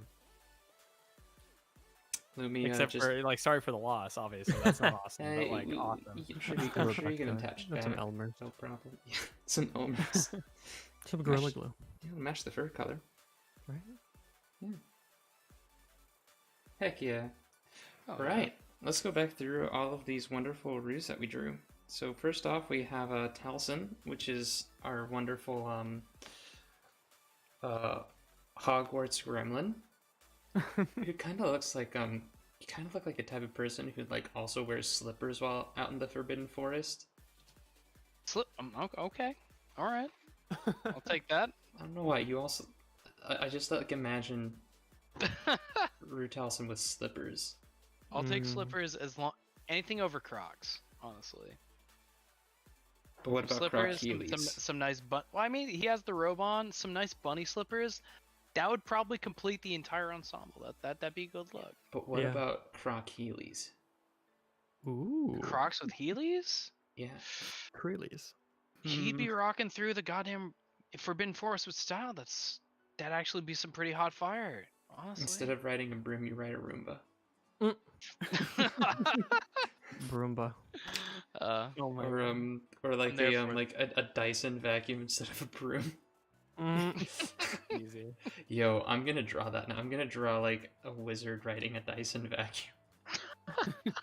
It's the future. Modern problems require modern solutions. Yo, but imagine how much faster a Dyson would be compared to like a regular broomstick. Oh, hell yeah. Like that bitch would scoot. Yeah. all like the little snobs at Hogwarts riding their broomsticks, but Hagrid and his Huz riding around on that Roomba. I mean, to be fair, Hagrid rides around on a goddamn motorcycle. That Yeah. flies. So I He mean, he's does. already... Honestly, he slaps. Dude. Like Hagrid, he's the realist. Honestly, in all of Hogwarts, he's the realist. Out of all of the people in the book series, I think the realist has to be Mr. Weasley. Mm-hmm. Arthur Weasley. Arthur? Yeah. Yeah. I With his yeah, I flying can see Fort that. Anglia. Looking at the stuff Muggles create. It's only like a matter of time before he starts realizing, wait a minute, I can integrate this more heavily into magic. I feel like as far I'd have to agree with you because like he is like definitely the most open-minded out of all of them because he wants to figure out what's going on both sides of the field. Like, right? He's just like, Yeah. oh, I'm fascinated with the Muggle side, but I also understand my wife, my kids, blah, blah, blah, work for the Ministry of Magic. Word for word. He also did that. Oh yeah. I Uh-huh. don't know. It's I'm pretty canon. sure- It's yeah. canon. It like while he's down in the Ministry of Magic, that's how they talk to each other. Like, blah, blah, blah. It's like, Next we have Cujo holding a beach ball. Oh no. You're gonna like kick Aw. it and pop it. Okay, And you're gonna be that very is really sad. cute though. yeah. And then we have Lumia looking at his leg that fell off. Oh no, Happens. it happens. In any case, thank you all for joining me tonight. It's been really fun. Thank you to my wonderful guests who have also been here tonight. And I think it's about time we wrap this up and just move on with our nights. Thank you all for joining, and I will see you all next Friday. Take care. Yeah. Have a good night, guys.